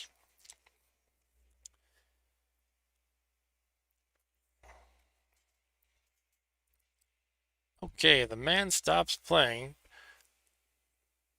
and tells you that he can bring you good fortune for the sum of 3 gold pieces. Come on, they really have to take all my money with the door. It could have been like 10 or 50. It's like I just can't follow any opportunity that I run into anymore because I have no money. For the sum of 3 gold pieces, he will sing you a song that will bring you luck. If you wish to pay the musician, turn to 37. If you do not believe him, you may walk to the next stall, 398. Yeah, if I wish to pay. Stu saying, he said, okay, you're saying it's optional. Okay. All right, I'm going to go with Stu. Because I don't wish to pay him. No, I do wish to pay him. I just can't. Good lawyering there, Stu. I'm gonna go with that this time. 37.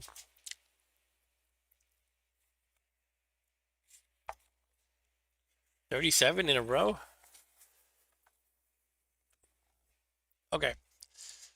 The man strums his lyre and sings a merry song all about you and your good fortune.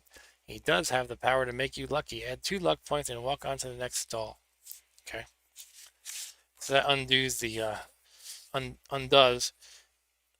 the robbery luck loss, where they had to add insult to injury. So my luck is 10 again. Stu, you're a bad influence. Doesn't say to pay the 3 gold. Yeah, sure. Well, okay, now that I've gone down the road of being cheap a little bit, I guess we might as well go full on with that, right?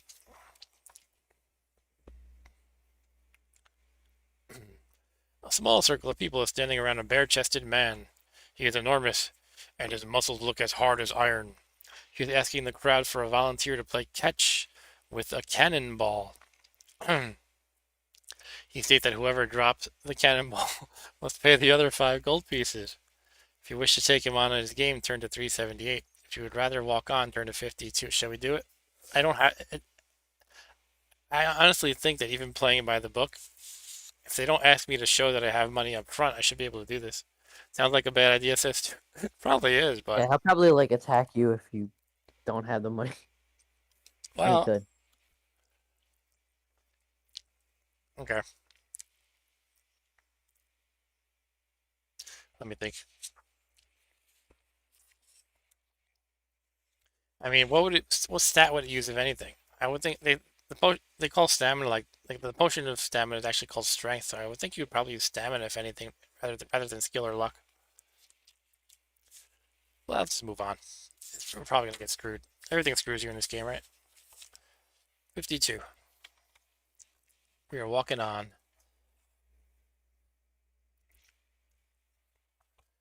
Behind the next stall is a young man selling small weapons and items of equipment. Oh, good. Again, I have no weapons, so I mean no gold.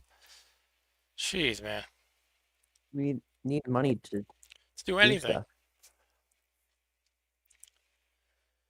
Okay, throwing knife 4 gold, climbing ropes 2 gold, butcher's meat hook 2 gold, iron spike 1 gold, lantern 3 gold. Nope, I'm not buying any of them because you won't let me. 200.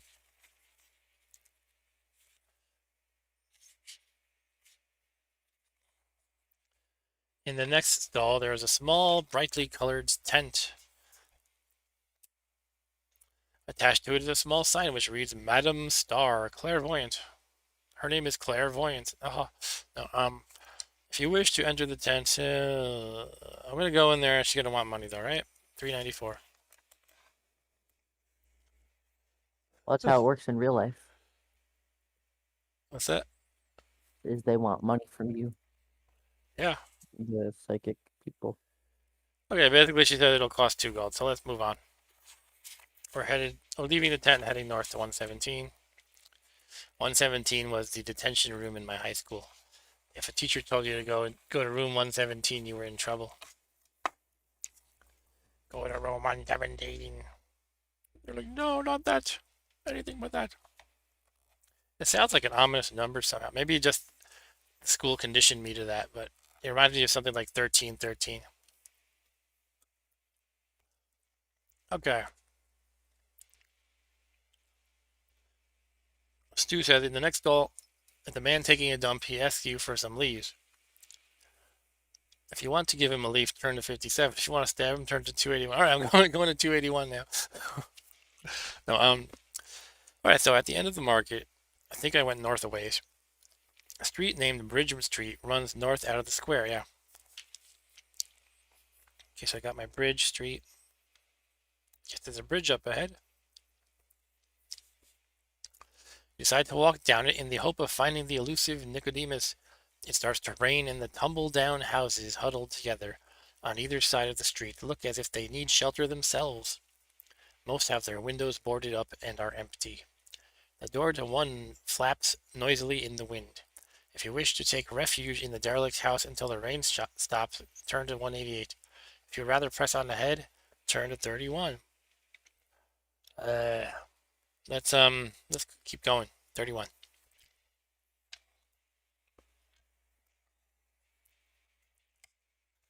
Time that's already almost 11. Wow. Time flies when you're getting robbed by dwarves.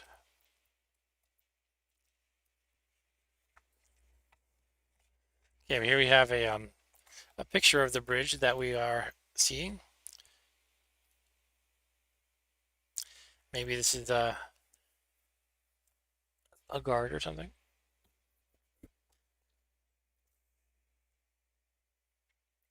Whose head are you pressing on? I'm pressing on your head, Stu. Very hard.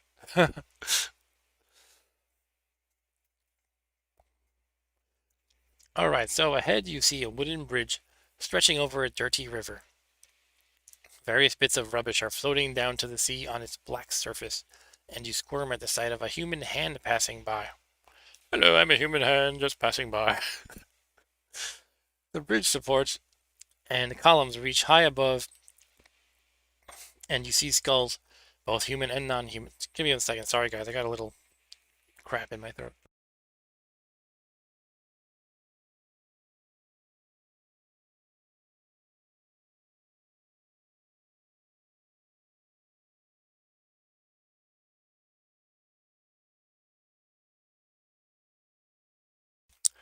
Okay, sorry about that. Continuing on. The wind makes an eerie noise as it whistles through the bridge structures, reminding you of tortured souls crying out for help. Almost hidden from view is a small flight of steps going down underneath the bridge from where you are standing. A one-legged man carrying a sack is crossing the bridge from the northern bank. He's probably going to rob me too.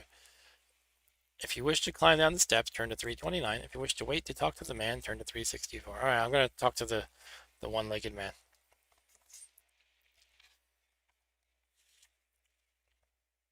364.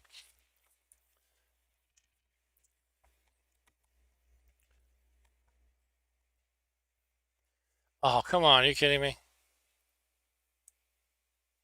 It's probably a trap anyway, but... All right, let's read this. The gaunt-faced man looks thoroughly miserable. He sees you and shrinks back, telling you that it is not worth robbing him because he has no money. You tell him that you do not wish to rob him, but you are seeking an old wizard named Nicodemus. He stares at you with a surprised expression on his face and says, "For 2 gold pieces, I'll tell you where he is." Yeah, right. Stu says the joke's on him. You have no gold. It's like, you can't just. I know it was the early '80s, and all game designers were mean back then. They thought the idea was to screw the player every which way they could. Um, I've actually had one such author tell me that. I will show you a screenshot of that at some point, maybe, because I was the author Mike Stackpole. He wrote one of my favorite Tunnels and Trolls adventures called City of Terrors, and one time he's actually well known now for actually being a Star Wars author. He wrote some Star Wars novels. And at one point on Twitter, he mentioned City of Terrors, and I said, "Do you know how many characters of mine you killed in my day, Mike, in that adventure?" And he said, "Yeah, I used to write adventures from the point of view of just how could how many interesting ways could I kill the player in? That was like my main goal." So that seemed to be the way back then, and some more than others. Some are all right. Stu said, "Didn't Mike Stackpole also write the original Wasteland?" Yeah, he was one of the designers, along with Ken St. Andre, who actually designed Tunnels and Trolls. And I think Liz Danforth too, who was also involved in Tunnels and Trolls. Anyway, where were we here? 2 gold pieces. I'll tell you where he is. You decide to trust the man. But by the way, Mike Stackpole now he's actually a real canonical Star Wars author, so he actually made it pretty well. New York Times bestseller for some of those novels and stuff. Anyway, you trust the man and pay him for his information. Well, look at that. The book doesn't give me the choice. So, I okay. mean, yeah, if you don't have enough money, what do you do? I mean, I just caught that now. Maybe Stu saw it earlier yeah, when he said the joke's on him. No, okay. All right. So, yeah. So the game assumes that you actually have gold. Anyway, I'm going to stop ranting about old authors. So that, yeah, I get it now, Stu. Okay. Uh, he pockets the gold and says, "You are standing on top of him. Nicodemus lives in a hut underneath the bridge. Oh, that must be the stairs." He throws back his head and lets out a shrill laugh before hobbling off on his crutches, obviously pleased with himself. You shake your head and walk over to the steps that lead down beneath the bridge. Turn to 329. Got it, Stu. Yeah, so that's that's ridiculous.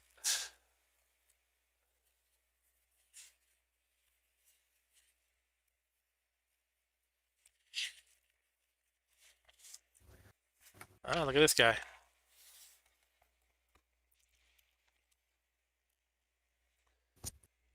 I assume that's him, but we'll see in a moment, I suppose. He looks very shocked to see me, or maybe I'm really ugly. We're both. Ah! They Maybe he's both. shocked that you're really ugly. Before you stands a white-haired old man with a long beard, because that's just how wizards tend to look.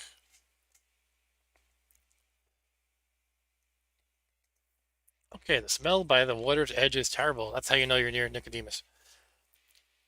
Above, you hear the sound of footsteps crossing the wooden bridge. Excuse me. Built into the foundations of the bridge is a wooden hut. Drawn curtains obstruct your view into the hut, but you know you are not welcome when you read the words "Keep Out" painted on the door in large red letters. You draw in a deep breath and knock on the door. You hear muttering and the shuffling of feet, and suddenly the door is thrown open. So Stu says, "So this evil dude just lived in some town and everyone knows where he lives? We should have just looked him up in the phone book." I thought he was like the one guy who's not evil, supposedly, or something like that. I don't know. I don't think he is evil. Yeah, this is the Yeah, I good think guy, he's a Stu. good guy. This is not the guy with Bone in his name. This is the guy who can help me fight Bone. What Bone was from his the name? comics. Zanzar Bone or something? What's that, Robbo? Bone from the comics. Yeah. Yeah, before you stands a white-haired old man with a long beard, wearing long white robes. Saruman the White. No. He looks at you sternly and says, "Explain yourself to Nicodemus." That's how I greet people. I say, "Can I help you? I'm Mark." No, that would actually be polite. No. What do you have for Mark? That's what I say. Or explain yourself Explain to Mark. yourself to Mark. Yeah. You are elated at finding Nicodemus and tell him about Zanzar Bone's reign of terror in the town of Silverton and why Owen Caroliff asked you to find his old friend to help them. Nicodemus frowns and walks back inside his hut as I adjust the camera, telling you to follow him. He sits down in a rocking chair and starts to speak in a calm voice. "I am old and tired and wish for no more adventure. I live here under Singing Bridge in Port Blacksand to escape the pleas for aid from people fallen on hard times. Hence, no one bothers me. But I do wish to help my old friend Owen."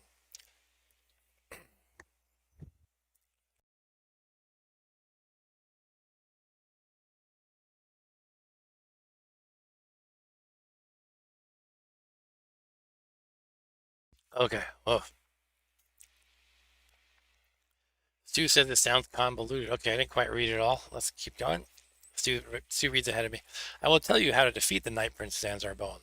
Listen carefully. Remember, you may defeat him only after sunset. In daylight hours, he exists on another plane. No doubt, he will have his servants to protect him, but should you get past them, you will need something special to deal with Bone himself.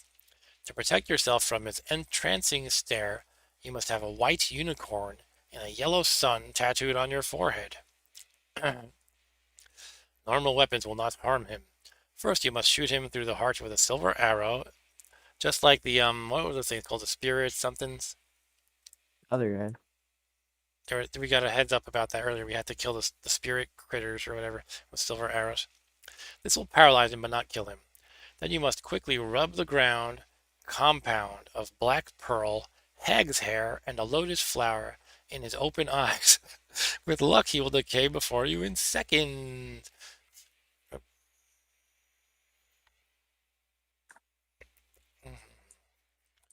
I imagine like like an infomercial with like, now watch as we use the OxyClean and the dirt disappears in seconds. So He as just you rub the repeated it. hag hair and the lotus flower in his open eyes, he will decay before you in seconds. The evil Zanzer bone. Anyway, if your arrow misses, I'm afraid you will die the moment he touches you. Oh, good. Items for the compound can all be found in Port Blacksand if you search hard enough. Oh boy. I regret I cannot accompany you. Nicodemus then draws you a map of how to reach Zanzar Bones' guarded tower from Port Blacksand. Okay, so he's not in the city. Got it.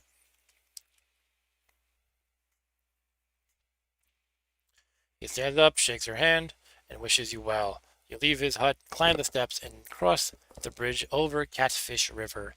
Bridge 3 continues north a short distance before ending at a junction. If you wish to walk west to Harbor Street, turn to 91. If you wish to turn east down Candle Street, turn to 238. Okay, so wait, I went across the bridge, right? And all right, I see. Let me just draw this real quick. Bridge, and here we have Nicodemus. And we can continue Bridge Street north. And there's also, we can go west down Harbor Street and east down Candle Street. And Stu, Stu said, one more thing, click on this YouTube link. Never gonna give you up. So he thinks I'm being trolled. All right, so what can I do though but write down the notes? Yeah, let's do that. I'm not sure how much I really need to keep track of this myself, but just in case. So I need to get a white unicorn tattoo. White unicorn in a yellow sun. Tattooed on head. On forehead. And I also need silver arrows.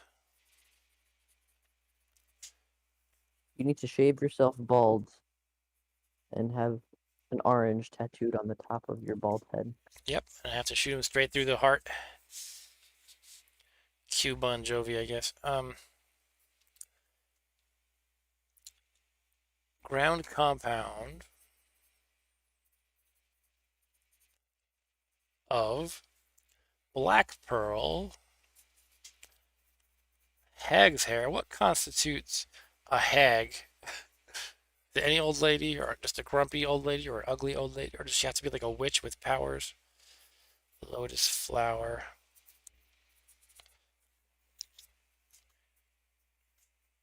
Okay, I guess that's it. Sheesh.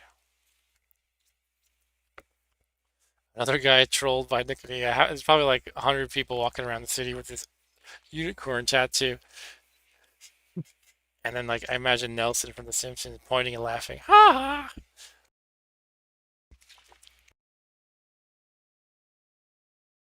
All right. Whew. So, yeah, I found him and I thought, okay, maybe this means I'm getting close to the end of the adventure, but no. I have to hunt down all this crap in the city and then go and find Zanzar Bone or whatever. It's gonna take a while. Zanbar Bone. Yeah, probably. So do we want to go to Harbor Street or Candle Street? I don't know. Let's go to Harbor Street. They did warn me that it's not likely I will win the first time, so that's fine though. You know, I respect their strange ideas of what's good game design from the 80s. I actually like it in a sense. I get to make fun of it. And also, when you do win something like this, that's really hard. It somehow feels satisfying. You pass a beggar in the street. He is sitting in the gutter and holds an empty tin in his hand. Oh, another moosher. No, I don't have money for your tin, sorry. So I'm gonna walk past 124. But the thing is, I'm probably gonna have to wrap up this, you know, book within the hour or so.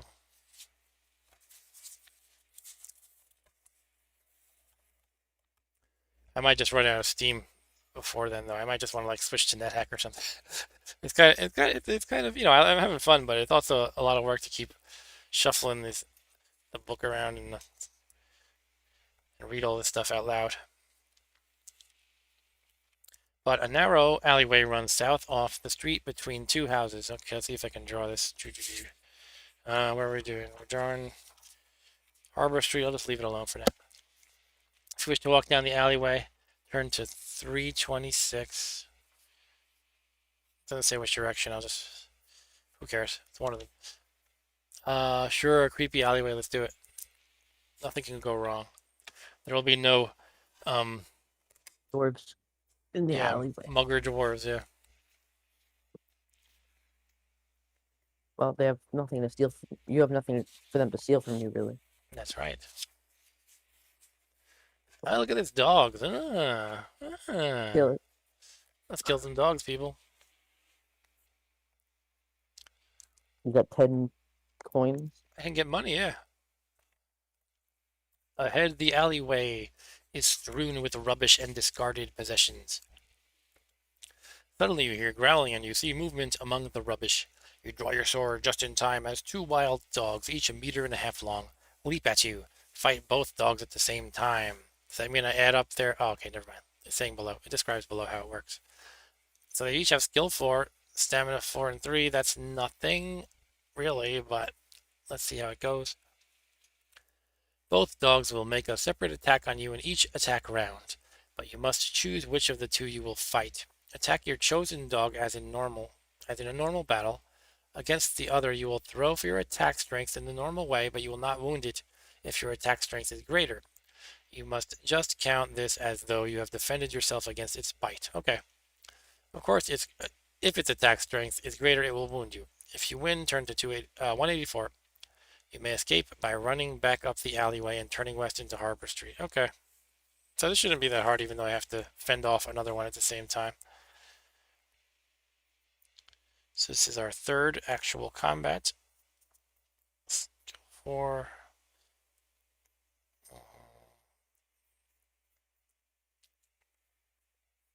Yeah, I don't think this should be a problem, even though I'm kind of weakened in the skill department. And Sue says assuming the flower thing actually works. That's a good point. Whoa. Mm, Yeah. Okay. oops. Okay, let's roll. My 8 skill versus. Okay, so the first one is going to be the one I'm fighting against, and the second one is the one that I'm kind of defending against. So my first roll is going to be 5 plus 8 is 13, and the dog gets 3 plus 4 is 7, so I wounded, it's half dead already. That's good to know. And the second dog, I cannot hurt this one. This is just to see if I can fight off its attack, but I got a whopping 19, and it therefore cannot even hurt me. It got a 5 plus 4 is 9. Second round, my roll against the first dog is 6 plus 8 is 14. And the dog got 8 plus 4 is 12. I kill the first dog. So I guess that means I can immediately attack the second one. Or does it get its It probably gets its attack. yeah, it probably gets its attack that I can't harm it, and then the next round I can harm it. Well, I don't think it has a shot really, so let's just go. Okay, I rolled a 6 plus 8 is 14, and it got 6 plus 4 is 10. It does not hurt me. Now I can hurt it. 10 plus 8 is 18. To its 6 plus 4 is 10. 2 hit points for dog number 2. I kind of meant to, alright, whatever. I get 11 plus 8. 19, it cannot even hurt me. Ta-da, it's dead. Okay, the dogs are dead. Blah, blah, blah, blah, blah.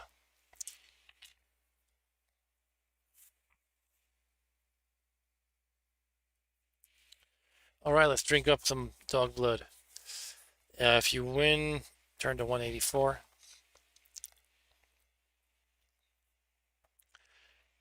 Do you have any of Mrs. Pipe's golden flowers? If you do, turn to 55. time to use the dog blood, guys. We'll have gold again. Woohoo!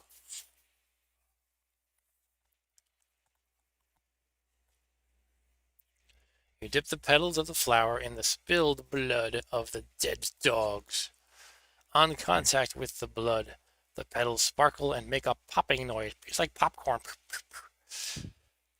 On the floor are 10 gold pieces. You pick up the gold and walk back up the alleyway to Harbor Street, where you turn left. Okay, bear with me a moment. It's right in the alley with dogs. And I'm going to write down my 10 gold. I can buy stuff again. I can buy a bunch of crap. It actually works this too, yeah. Somehow I didn't think that wouldn't work. I don't know why. Maybe I'm naive though. I thought it would be okay to walk up to the guard and ask for the guy I'm looking for, so apparently I am naive. Let's go to 180. So we're back on Harbor Street where we turn left. That I think the problem is it wasn't clear to me where here's my horrible drawing by the way. But here's Harbor Street and it said there's an alley with the dogs, so I just drew this little thing. And it's saying I turn left to go back on Harbor Street. I don't know if that means I'm continuing this way or going back because it didn't really say the alley was north or south or anything. It just said there was an alley. So I don't know. Not sure which way I'm going at the moment.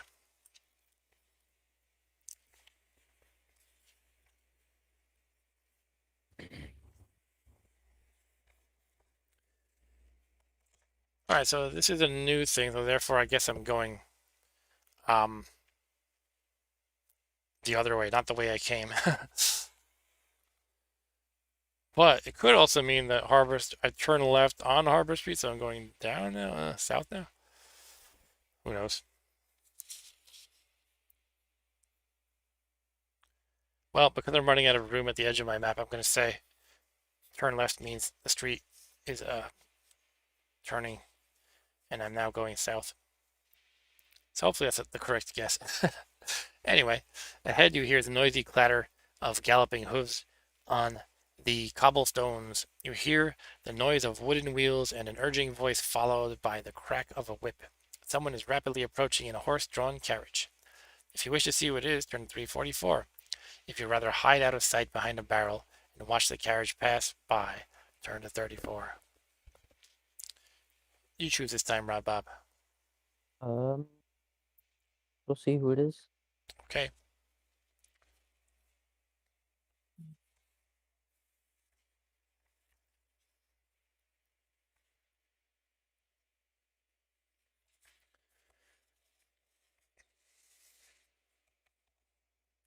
And here's our drawing of the situation.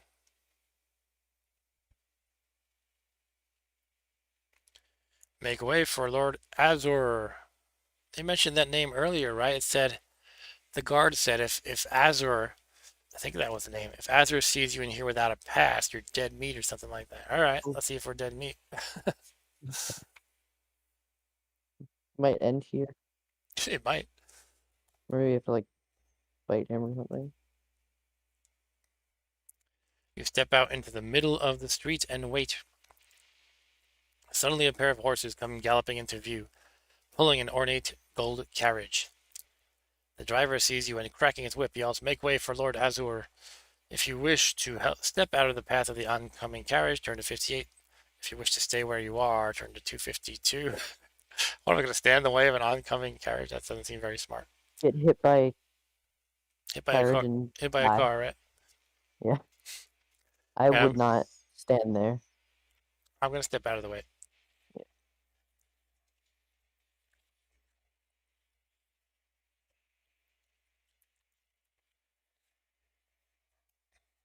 What a jerk. As the carriage thunders by, the driver lashes out at you with his whip. Lose one stamina point. You curse the driver of the carriage as it races out of view, rubbing your neck where the whip has raised a wheel. You set off west again. Turn to 171. Okay. That's annoying. I'm not sure if that was the best decision, but I don't know. I was warned that if Azul catches me, whatever named Azur, I would be in trouble.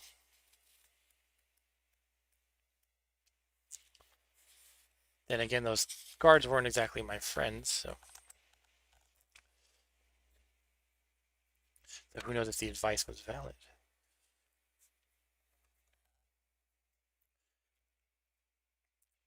The street gradually starts to turn downhill. The houses end at a tavern called the Black Lobster. Better than Not Red red Lobster. lobster. And the street opens out onto a quayside.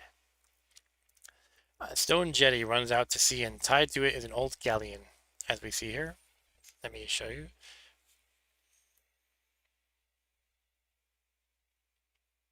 And the caption says the houses end at a tavern called the Black Lobster. I'll get the butterfly shrimp, please, and a lobster tail, and those nice cheddar bay biscuits. Um,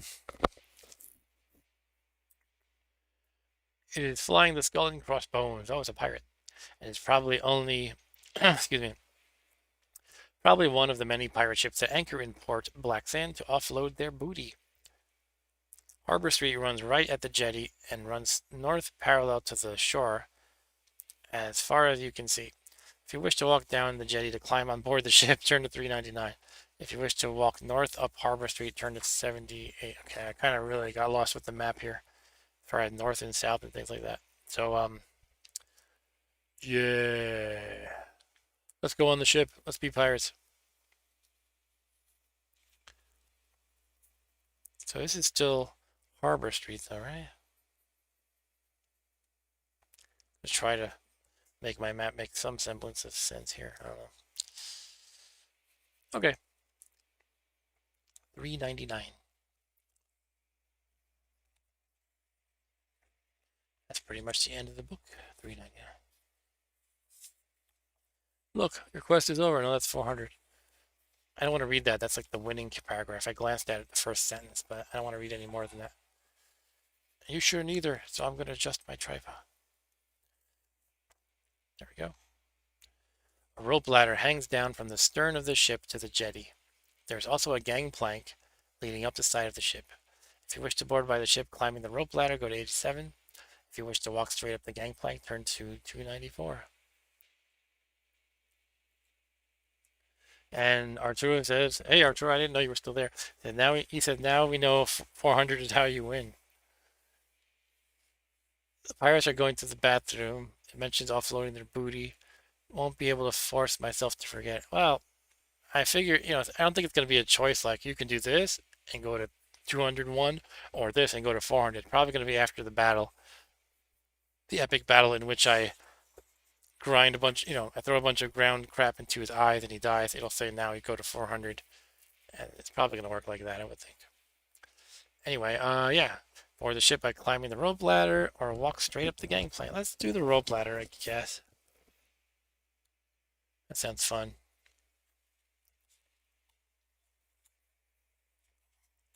87.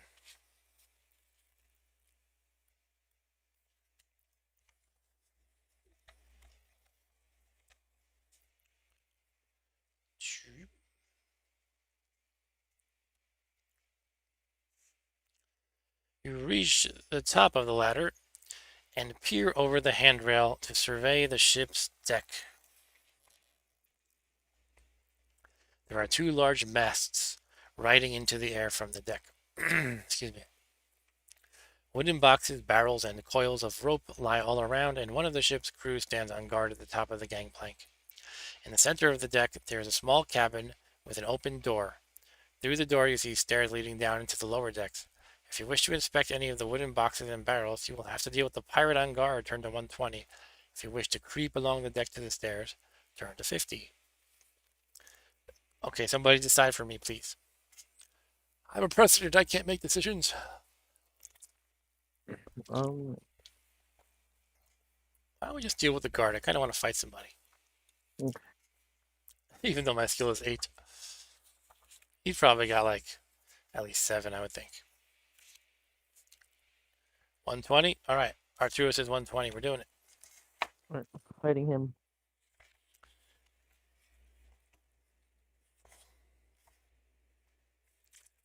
Could be there's not necessarily a fight, but probably.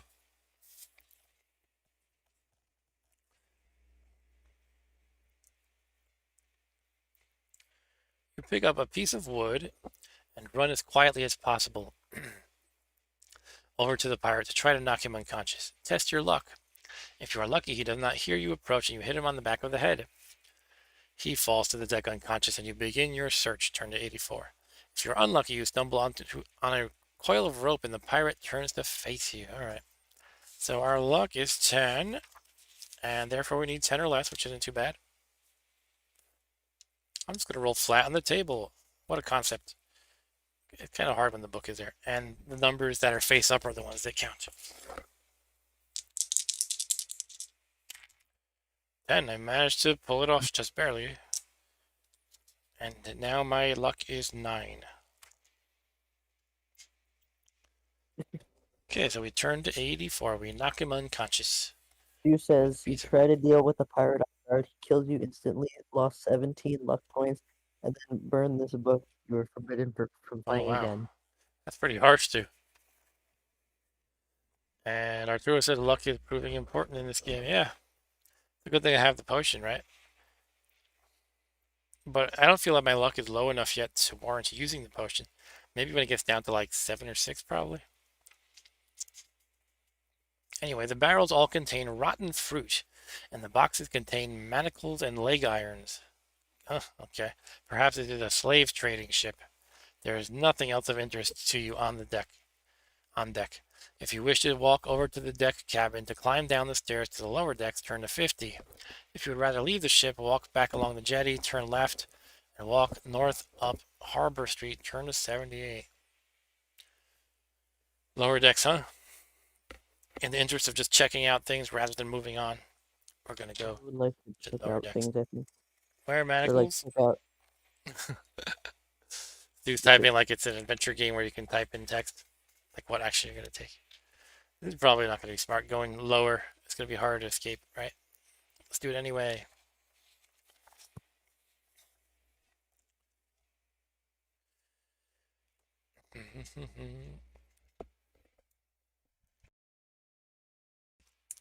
The stairs lead down into the ship's cargo hold. It is empty. Opposite you, a corridor leads from the hold to 2 closed doors. You walk along the corridor and listen at the doors. From the door on your left, you hear loud snoring. From the door on your right, you hear nothing. If you wish to open the door on the left or the right. So what are we going to do? Creep up on the snoring guy. Yeah, black. Maybe they have black pearls here. That's a good point too. Even though you're trying to be ridiculous. um. Okay, I'm gonna go creep on the sleeping guy. He's snoring so loud he's not gonna hear me, right? 271.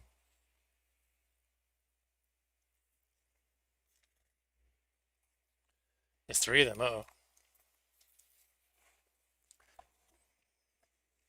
Okay, first we have the picture. Asleep in the bunks are 3 pirates.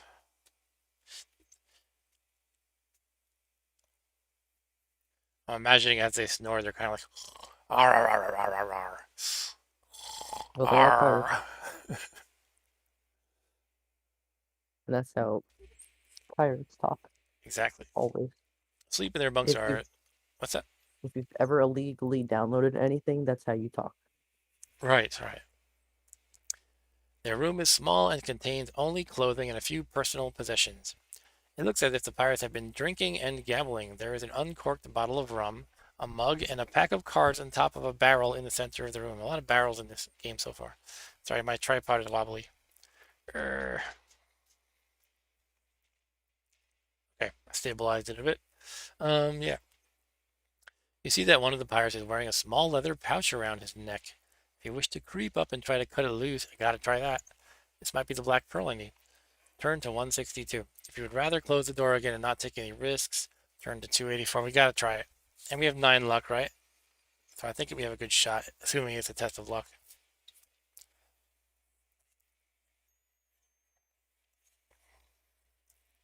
$162. Test your luck. Ah, what a surprise. I didn't know I was going to have a test of luck. Test your luck. If you are lucky, you manage to cut the pouch loose without waking the pirates. If you're unlucky, the man's eyes flick open as you try to cut the cord, and he grabs hold of your arm while calling out to his mates for help. All right. Make this luck test. Okay, I'm going to do the same thing as before. Just old-fashioned die rolls on the surface. Top sides are the ones that count. We need 9 or less. We got an 8, if you can see that. Ta-da!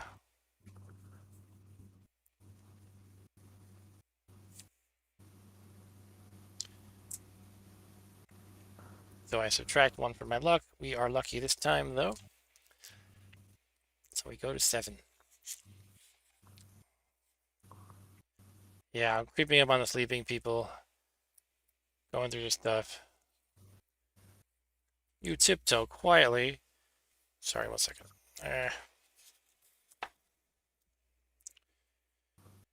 Tiptoe quietly out of the room and close the door.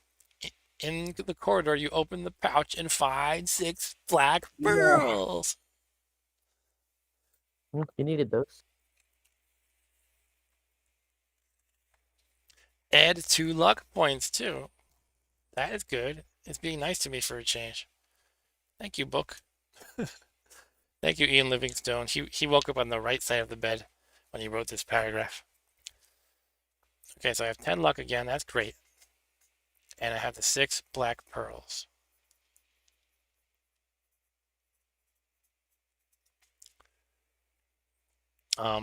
If you have not already done so, you may open the other door, turn to 232, or leave the ship to continue your search of Port Blacksand by walking north up Harbor Street to 78. You were right, Stu. So the question becomes, do I push my luck and check the other door? You guys choose this time. I will have a drink while I wait.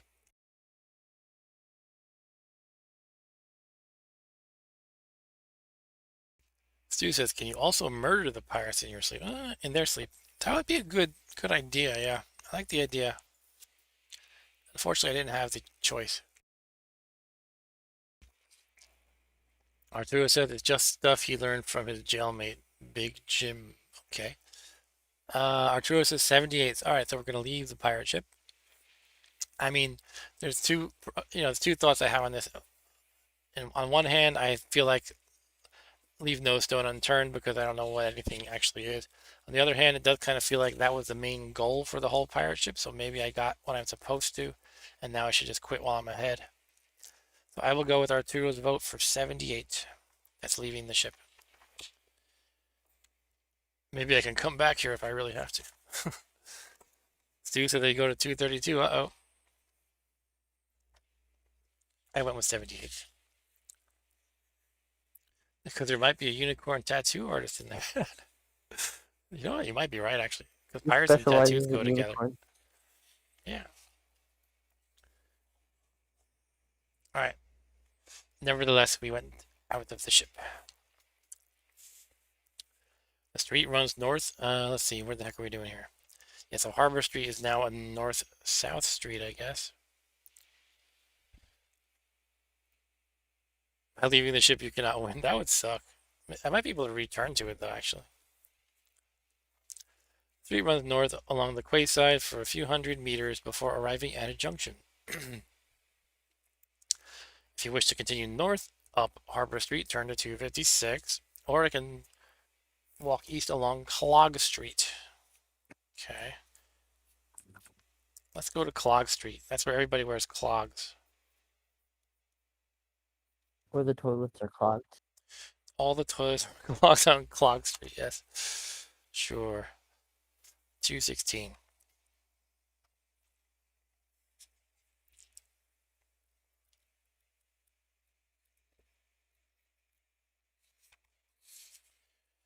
Clog Street.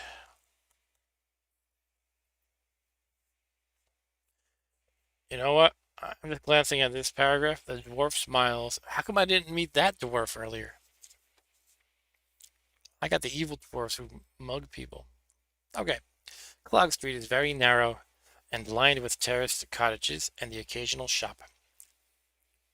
To your left, you see what looks like a small boy lying face down on the cobblestones, groaning loudly. Hood is pulled over his head, and you cannot see his face. A wooden hoop and stick lie by his side. A wooden hoop? So he was innocently hula hooping when somebody beat him with a stick, I guess. If you wish to stop the help, turn to 72, or you can walk on 317. It's probably a trap, but I'm going to help him. I'm just calling everything a trap. Snooze just beat him with a stick. I think somebody already beat him with a stick while he was hula hooping. You can be the second person to do that. That's what he's here for, right? It increases your skill.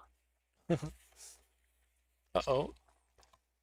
As you bend down to help the injured boy, he suddenly rolls over and you see the flashing blade of a dagger before your eyes.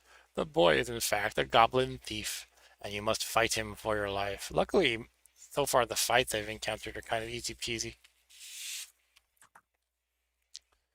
But we have to fight a goblin of skill 5 and stamina 4.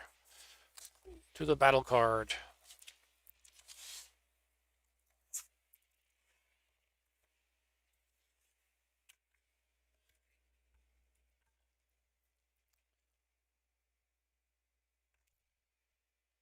Okay, so we still have skill 8, and he has 5. Let's roll for ourselves first.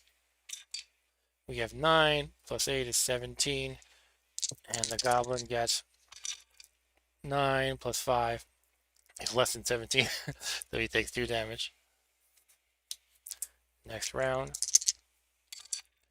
5 plus 8 is 13, versus the goblin gets 5 plus 5 is 10. I have slain the goblin. Easy peasy. Bartolomeo has won another battle. If you win, turn to 208.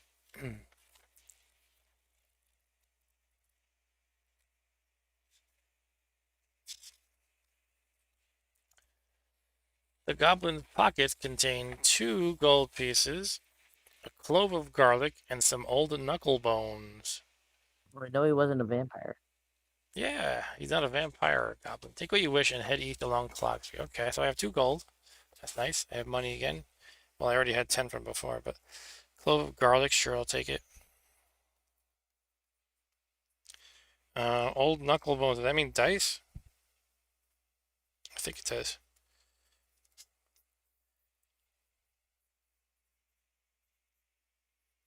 Or is he literally carrying knuckle bones? Take what you wish, go head east along Clock Street to 317. Stu said I told you should have beaten him with a stick. I know, they didn't give me the option. It was either like, try to help him or move on. Not just like a kill first and ask questions later, which seems to be the smarter thing to do generally in this game. Hold on, my tripod came loose. There we go.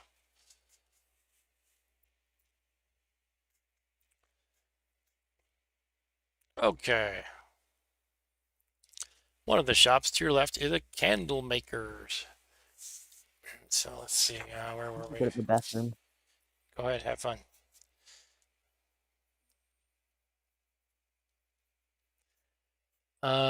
Candle maker. He's not on Candle Street though, strangely.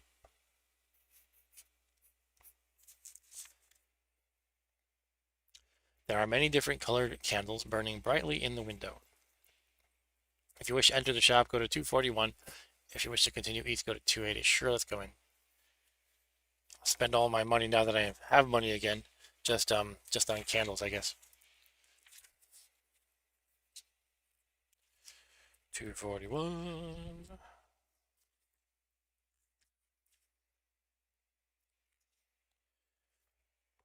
Inside the shop, you see a tall, thin man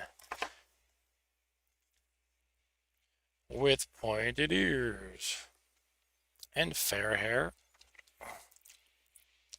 pouring hot wax from an iron pan into a mold. The candle maker is, surprise, surprise, an elf. As he turns to you to speak, you notice his slanted eyes, which are ice blue. That sounds racist. For some reason, they appear very cold to you. He tells you that all his colored candles Okay, I'm cost. back. Welcome back. All his colored candles cost one gold piece each. You may buy as many as you wish. He then asks if you would like to see one of his magic candles in the. Stu's gonna make a joke about this. If you would like to see one of his magic candles in the back room, if you wish to see one, turn to 63. If you'd rather leave the shop and head east, turn to 280. Alright, I'm gonna go see his magic candle in the back room. There should be this guy with a stick too.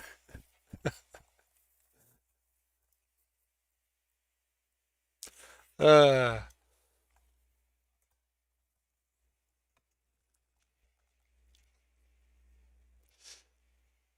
the elf leads you into a room lit by purple candles, which give a strange glow.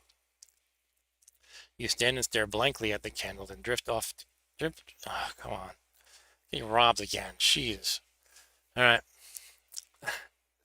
You stand and stare blankly at the candles and drift off into a world of vivid dreams. While you are in this trance, the elf takes 2 items and 5 gold pieces from your backpack, if you have them. When you awake, you have no recollection of the theft and leave the shop thanking the elf for showing you his beautiful candles. Outside, you head east again and turn to 280. I'm going to write bed on my map.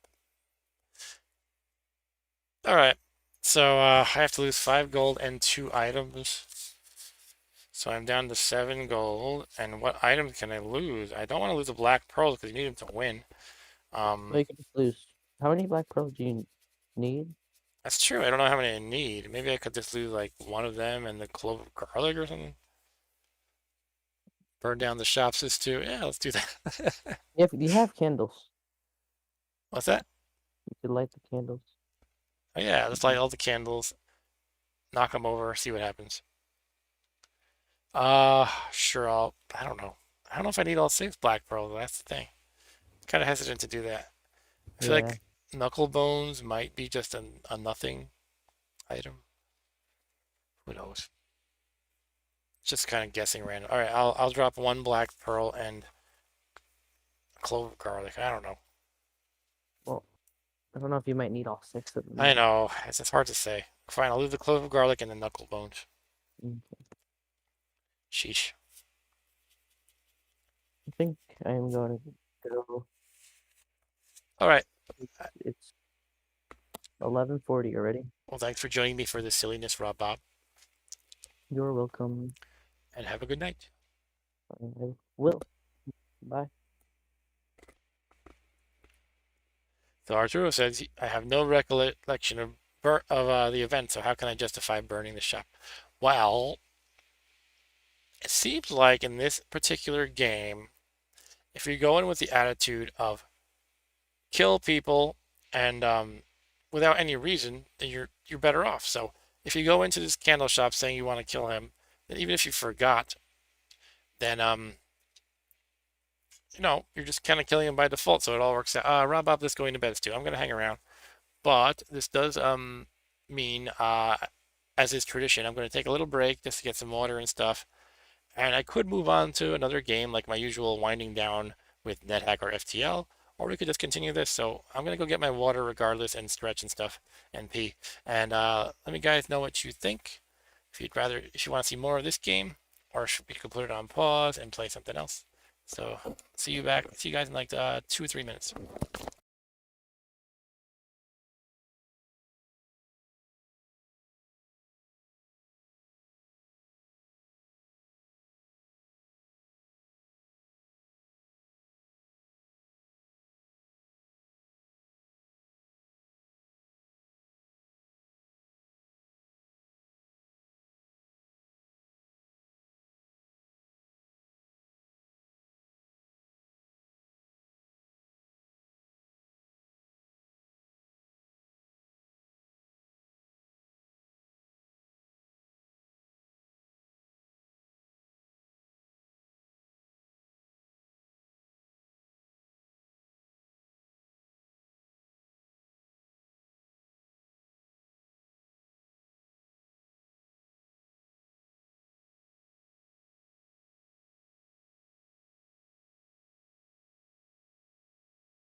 Okay, I am back. No opinions on what to do next? Okay. Yeah, I'll do this a little more, but I don't think I have more than like 20 minutes of reading this book in me. So I'll probably just play this until maybe about midnight, and maybe I'll play a little NetHack before bed. Or I might just sign off then. I don't know. We'll see how I feel. All right, so yeah, we hate the elf. We go out, we go outside east to 280.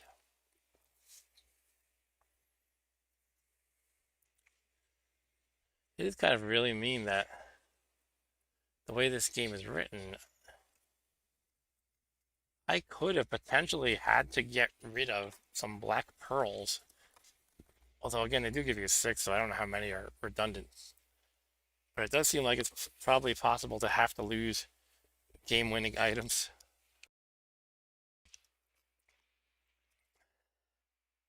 Okay. Further along the street on the left is another shop. Let's see if I can keep up with the map here. Sign outside reads, I'm not pointing to the paragraph, sorry. Sign outside reads Ben Borryman, silversmith. Okay.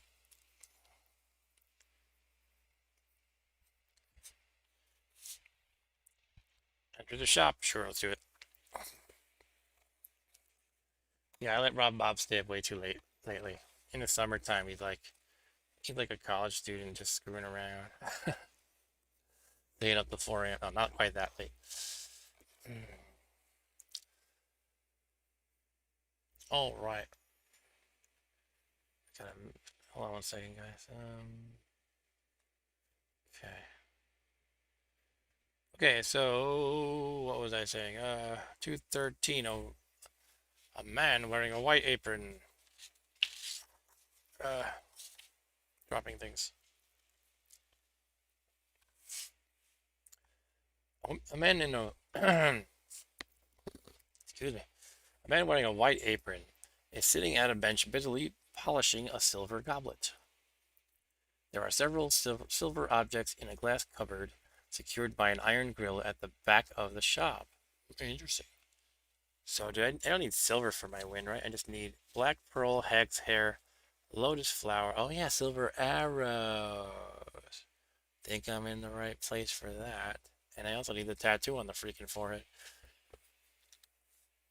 Okay, so this seems to be the place where we would probably get silver arrows, or at least acquire silver to attach to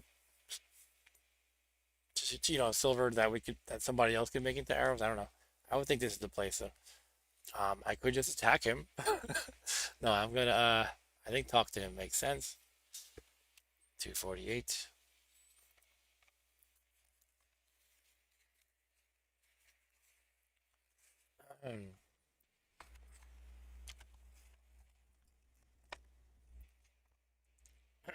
Excuse me. Sorry.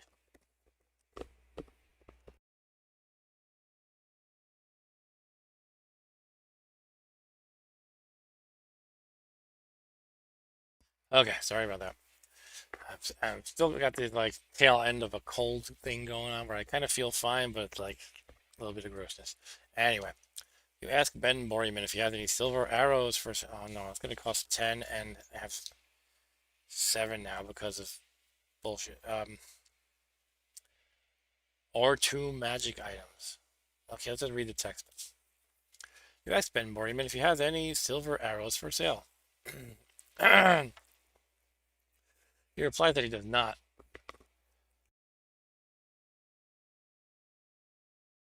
but will make one for you at the cost of 10 gold pieces or 2 magic items. So all I have right now is that glass ball that used to smoke, which I guess is magic, and 6 black pearls, which are probably not magic. I don't have 10 gold. I could go to the it's basically if you can afford it, asking price go to 85. If you cannot, turn to 42. Well, let's try you cannot. Maybe he'll somehow be nice to me. Or the game will have pity on me and say, all right, what about for 5 gold?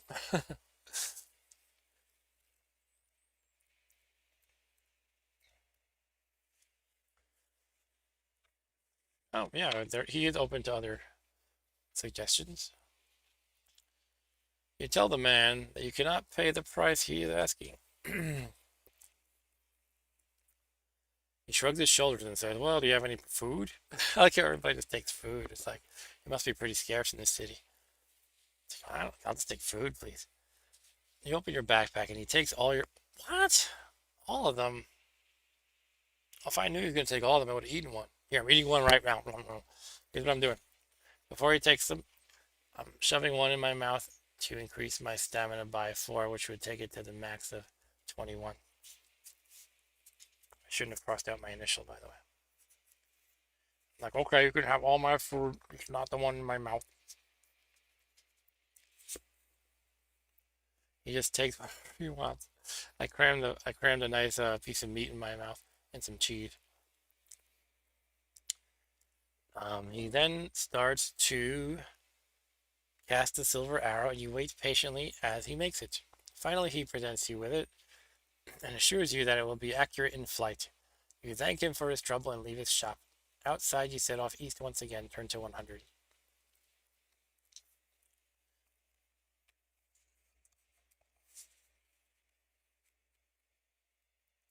What a jerk. I'll just take all your food. Give me those 8 meals. You soon, you soon arrive at a junction. If you wish to turn north into Tower Street, turn to 127. If you wish to continue east into Stable Street, turn to 246. Okay, so we were going east down Clog Street. Now we're past the Silversmith. So here's my terrible map again, that I am still embarrassed to show you, by the way. But here's the Silversmith that we walked past. This was the candle maker who was bad. Goblet Thief's here. Um, Obviously, I'm out of room, and there's one option to go north, so I'll need more paper, or I can wrap it around. Probably better to use another piece of paper, so I don't confuse myself further. Um, but yeah, we can go north to Tower Street or east to Stable Street.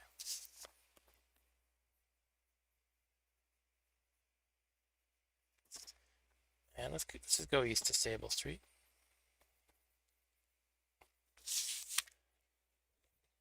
246.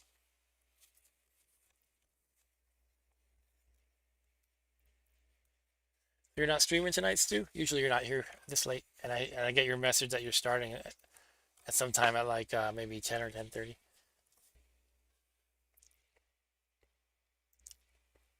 All right, as you walk warily down the narrow cobbled street, you are suddenly confronted by a little old man who dashes out of one of the houses. He pulls a dirty bottle out of a canvas bag. As he speaks, you can't help staring at the large wart on his nose. With his tuft of hair, he smiles and asks if you would like to pay 2 gold pieces for a drink of his wonderful healing potion. No. You wish to pay for a drink? No, my stamina's full because I ate the food before the silversmith could steal it all. And I'm gonna keep going east. I don't trust this old man. I don't trust random old men with large warts offering me drinks from their magic bottles.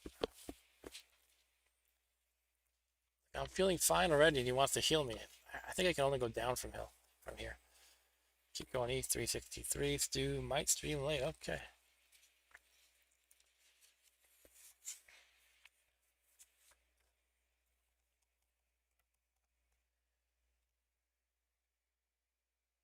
All right, so going east some more. Old man.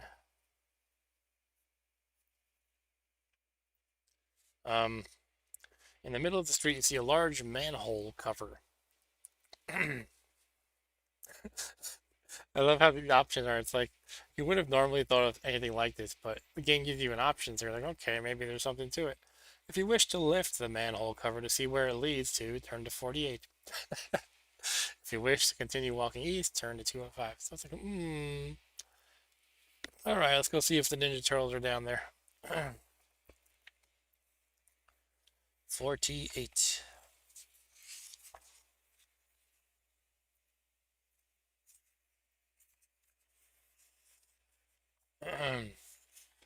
This is going to be the dumbest thing I've done all game, right?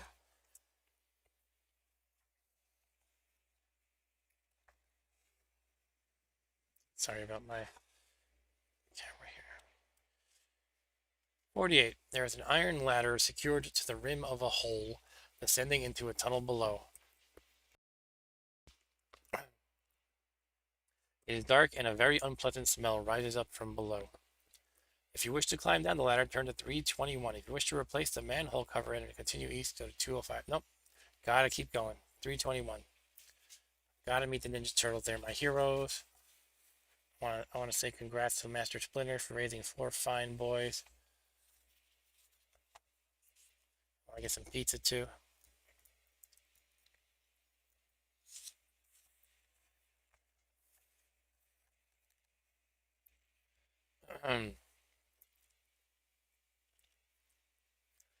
At the bottom of the ladder, you realize, much to your disgust, that you are standing in a sewer. No kidding. There are torches along the tunnel wall, giving a very dim light, and droplets of water make eerie sounds as they fall into the sewage water. If you wish to walk north along the tunnel, now we need a new map for the sewers, right? Turn to 356. If you wish to walk south, go to 118. I wonder if I should or if it's going to be simple enough. Let's try like one paragraph. And if they say like it branches this way and that, I will consider that complex enough to warrant another map for the sewer. Alright, so north or south, who knows? Let's go north.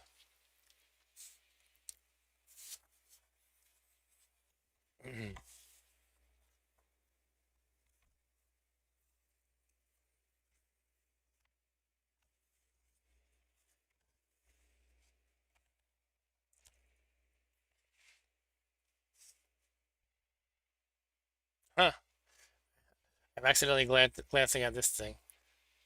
The tattooist. So obviously there's a tattooist that we have to head over to at some point. And get that unicorn tattoo. It's like I'm an 18-year-old girl getting her first tattoo, and it's like a unicorn and a sun. And it's probably a tramp stamp instead of the forehead, though. Arturo says, bring pizza. TMNT love pizza. You'll make a good first impression. Good point. But I did find some rats here. Just I don't think they're Master Splinter. So yeah, ahead you hear the sound of squealing and frantic splashing. Long shadows are cast by moving objects coming towards you. Then you see the sleek, glistening shapes of 3 giant rats only a few meters away from you. You draw your sword hastily and fight each of the rats in turn. So that's pretty easy. One at a time. We've got rat number 1, rat number 2, rat number 3. So they have 4, 5, and 5 skill. Their stamina is 4, 4, and 5. Time for combat.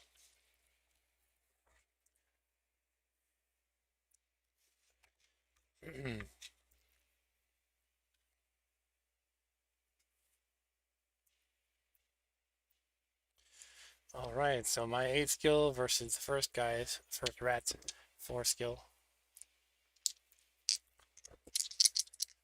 I roll a 9 plus 8 is 17, and the rat with 4 skill gets 8 plus 4 is 12. Is half dead. I'm not going to scroll down the damage, I kind of know it. I got 8 plus 8 is 16. The rat has to get a 12 to time me. Did not, got close to 11, so I killed the first rat. Next up, the skill 5 rat, the first one. I roll 6 plus 8 is 14, and the rat gets 4 plus 5 is 9. It is hurt, and one more shot will kill it. I got 6 plus 8 is 14, and the rat got... Uh-oh. Should we count that as a 12? Probably. And it hurts me, so I have 19 stamina.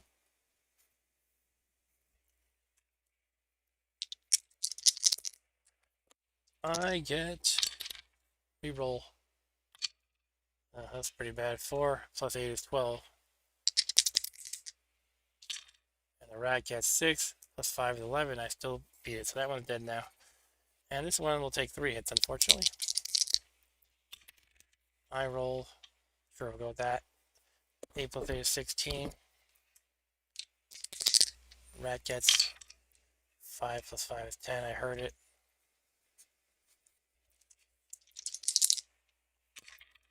7 plus 8 is 15. Oh man, 12 plus 5 is 17. I take the hits from the rats somehow.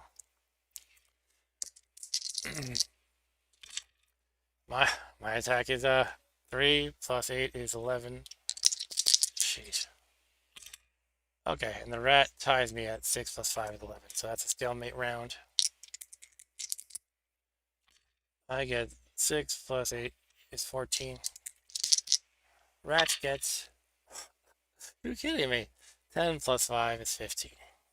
I have had no problem in any battle except against these skill 5, this particular skill 5 rats. Go with that. 9 plus 8 is 17. I need the 12 to actually time it. It does not get that. It has 1 stamina left. One more hit. We can do this. 7 plus 8 is 15. Versus the rats. 4 plus 5 is 9. And all the rats are done. Oof. Damn you rats. If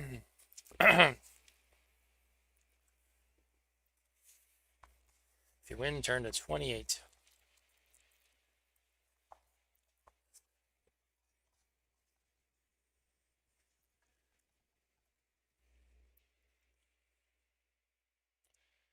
While you were fighting the giant rats, you thought you saw someone or something skulking in the shadows ahead.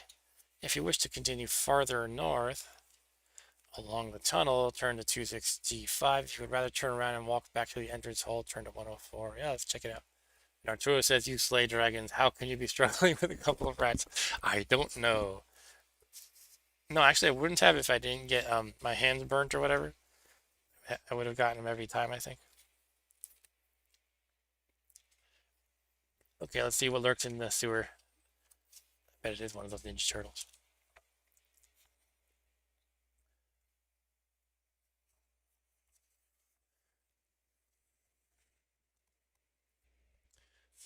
I guess it's this guy. He looks fun.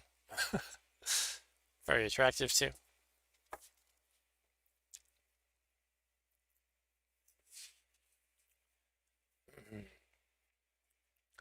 With your sword still dripping with the blood of the rats, you walk further along the tunnel. The ledge you are walking along is narrow and slippery, and you have to tread carefully so as not to fall into the slow-flowing sewage channel. The tunnel gradually bends round to the right, and you follow it around. The silence is suddenly shattered by the sound of running feet and a wailing scream. Ah!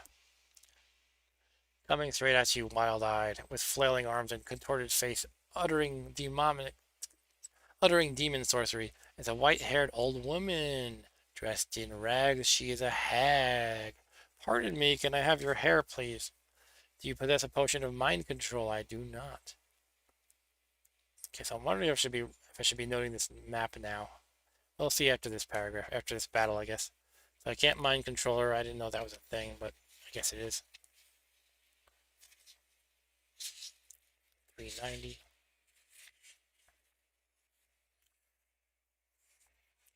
The hag is conjuring a spell which instills terrible fear in you.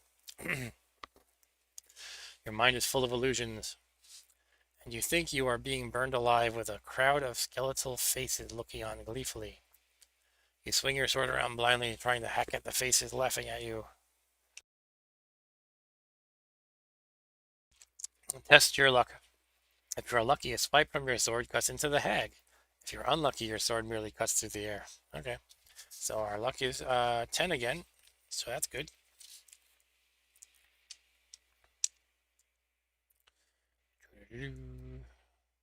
I'll roll right here. And we got a 7, so we made a roll. We needed a 10 or less.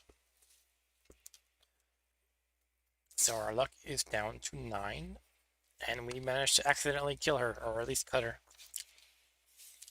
So Stu says, what's scary about a hag? I assume it means like she's an evil sorceress, witchy kind of thing, rather than just like an ugly old lady. Why she's in a sewer though, I don't know. guess being ugly, you like to hang out in unsavory places.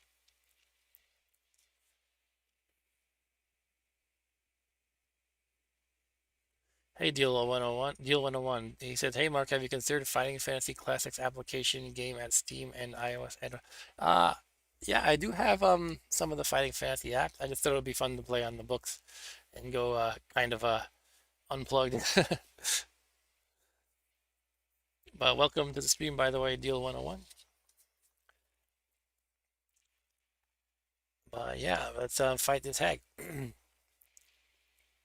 The hag screams as your sword cuts deep into her arm. Her concentration is lost and the spell is broken. Your mind clears and you are able to face her with your senses acute again. From out of her clothing, the hag pulls a dagger with a long, shimmering blade. You are eager to fight her. Hag skill 7, stamina 7. Alright, so given that my skill has been knocked down to 8, um, this might be the toughest battle yet, actually, because the ogre I fought before had 8, but that was when my skill was 10. So this may be the toughest battle so far. So yeah, there is a certain charm to the books. I got a whole bunch of these recently. I played several of these in my youth, but recently I heard about the one by Rihanna Pratchett, who is Terry Pratchett's daughter. So, and there was like a deal with that on this a UK bookstore. They said they would throw in some free fighting fantasy dice if you bought that book. So I wound up, going for that offer, and I bought like 8 other books at the same time. So I have a lot to go through. Yeah, so here we have the hag. Let's write her name up here.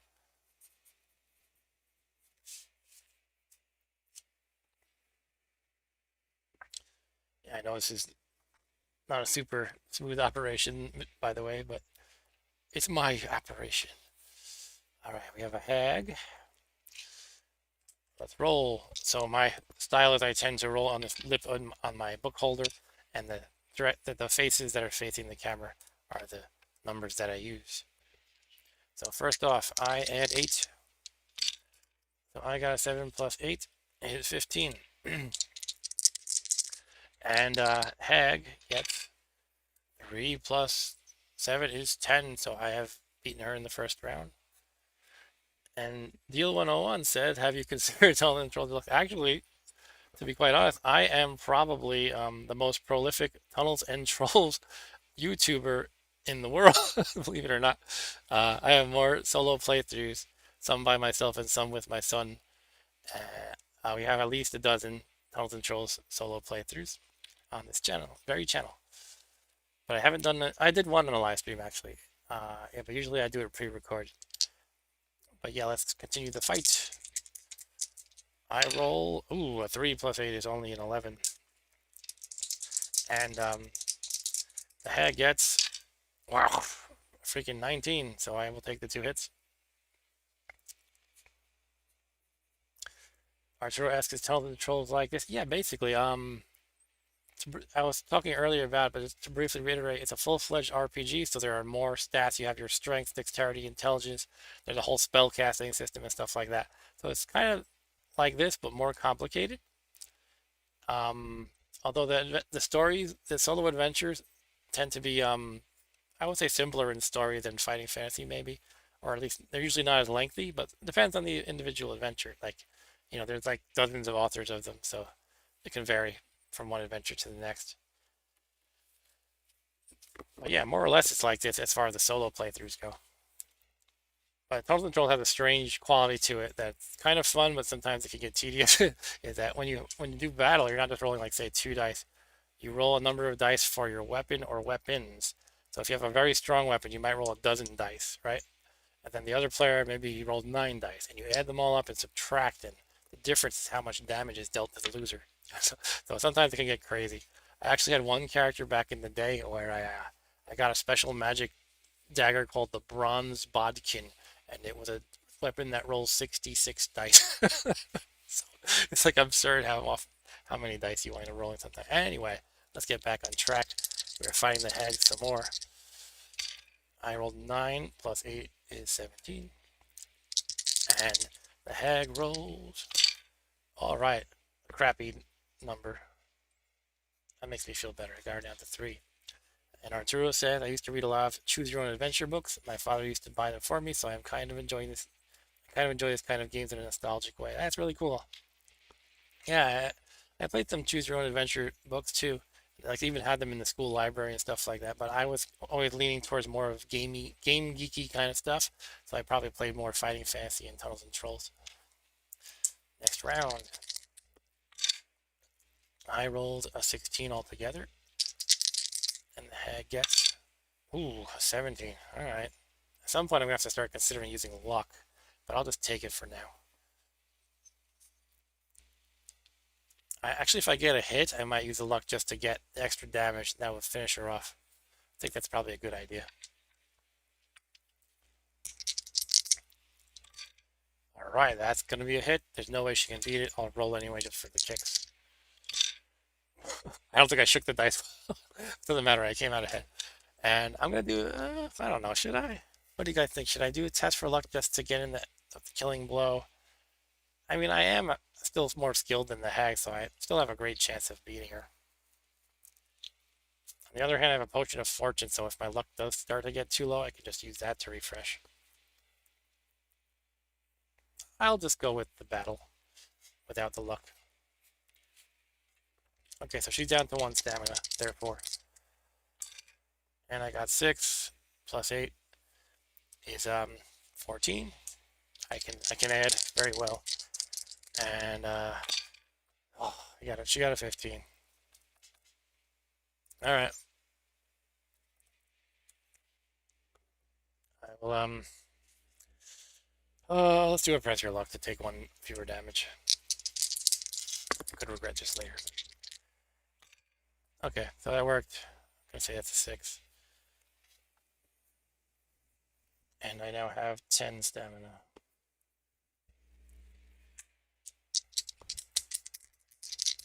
And next round. Oof. 4 plus 8 is 12. And the hag gets, go with that, 14. Oh, I guess I'll test my luck again. Oh, I failed it, so I take extra damage. Oh, that's crap. Alright. So what, I'm down to 7 hit points.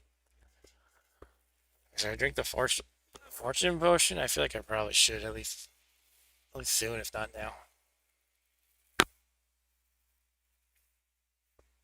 I don't know if you're allowed to drink it in the middle of battle. Let's just go with that you can, though. And Arturo says I was a cool kid. I had to hide to read that. Okay, so you're too cool for game books, at least in public. All right, so I'm starting to feel weakened by a lousy hag. Oh, let's just roll. I rolled a 8 plus 7 is 15. She rolled.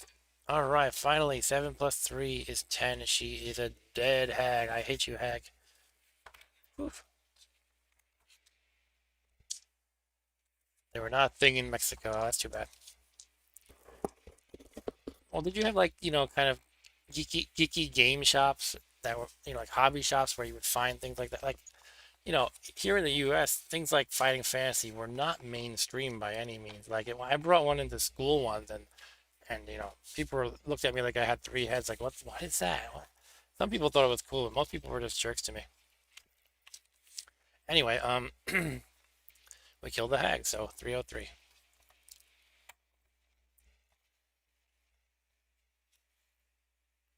I guess what I'm getting at, it's possible that it was around in Mexico. It's just that it might have been in the geeky underbelly where you go to like a comic store and in the back room you can find RPG stuff and game books and things. But Arturo actually says now we do, but back then we didn't. Okay.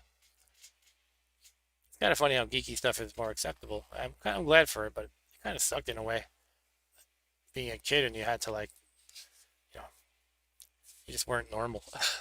Like I see my son like kids in his class wear like Minecraft shirts, maybe a little bit younger than he is now, but a few years ago they were, they wear like Zelda shirts, Minecraft and things. If I had worn like a Zelda shirt in like 7th grade, kids would have made fun of me. Anyway, um, you bend over the motionless body of the dead hag, and you cut off a tuft of her hair with your sword. You put the hair safely in your backpack and walk back down to the tunnel to the entrance hole. I like how it doesn't ask, did you hear from Nicodemus that you need hag's hair? It's just kind of like, hey, just cut off the hair because it's there. What else are you gonna do with a dead hag?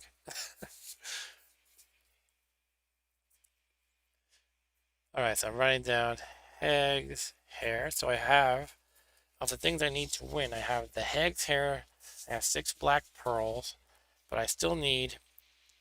I also have the silver arrow. I forgot to write that down. Jeez. Yeah, so all the things I need to win are white unicorn tattoo with a yellow sun on my forehead. Don't have that. I have my Ducks logo from the Long Island Ducks baseball team, but that's about it. Silver arrow I have.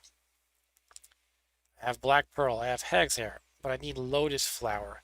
And I need a way to grind those up. I don't know if that's a separate step you need, like you need a what's the thing called? Maca hate in Mexico. You can correct me, Archer. I can't think of the word. Um, but yeah, I need a few more things, and yeah, I'm starting to run out of steam here, so maybe I'll wrap it up here actually. Uh, and my throat's starting to get to me, so I think I'll call it a stream. Part of me wants to do my usual like, let's play some NetHack, but it's 12:15, and I should probably just wrap it up. But maybe I'll continue this next time, or yeah, or sometime. And thanks for joining me for sure. I will save my spot. I will write. I was on paragraph um, 303. That is where I defeated the hag, and I'll just stick it in the book. Yeah, maybe I'll continue next week or sometime soon. That City of Thieves. By the way, if you guys want to see my other books I got, I actually have a Fighting Fantasy unboxing video I made. I was tempted just now to go get them all and show you, but you can see more in that video. So, a video I made, I think in November of last year, you can see me open the package and check out all of the like 8 or 9 books I ordered from this place, a bookstore in UK. And yeah, so good night to you too, Stu. Good night, Arturo. Good night to the new guy, Deal 101. Good night to anyone else who might be watching. And yeah, thanks for the likes, guys. If you like what I'm doing, please like. That's that simple. All right, so take care, guys. Have a good night. Bye.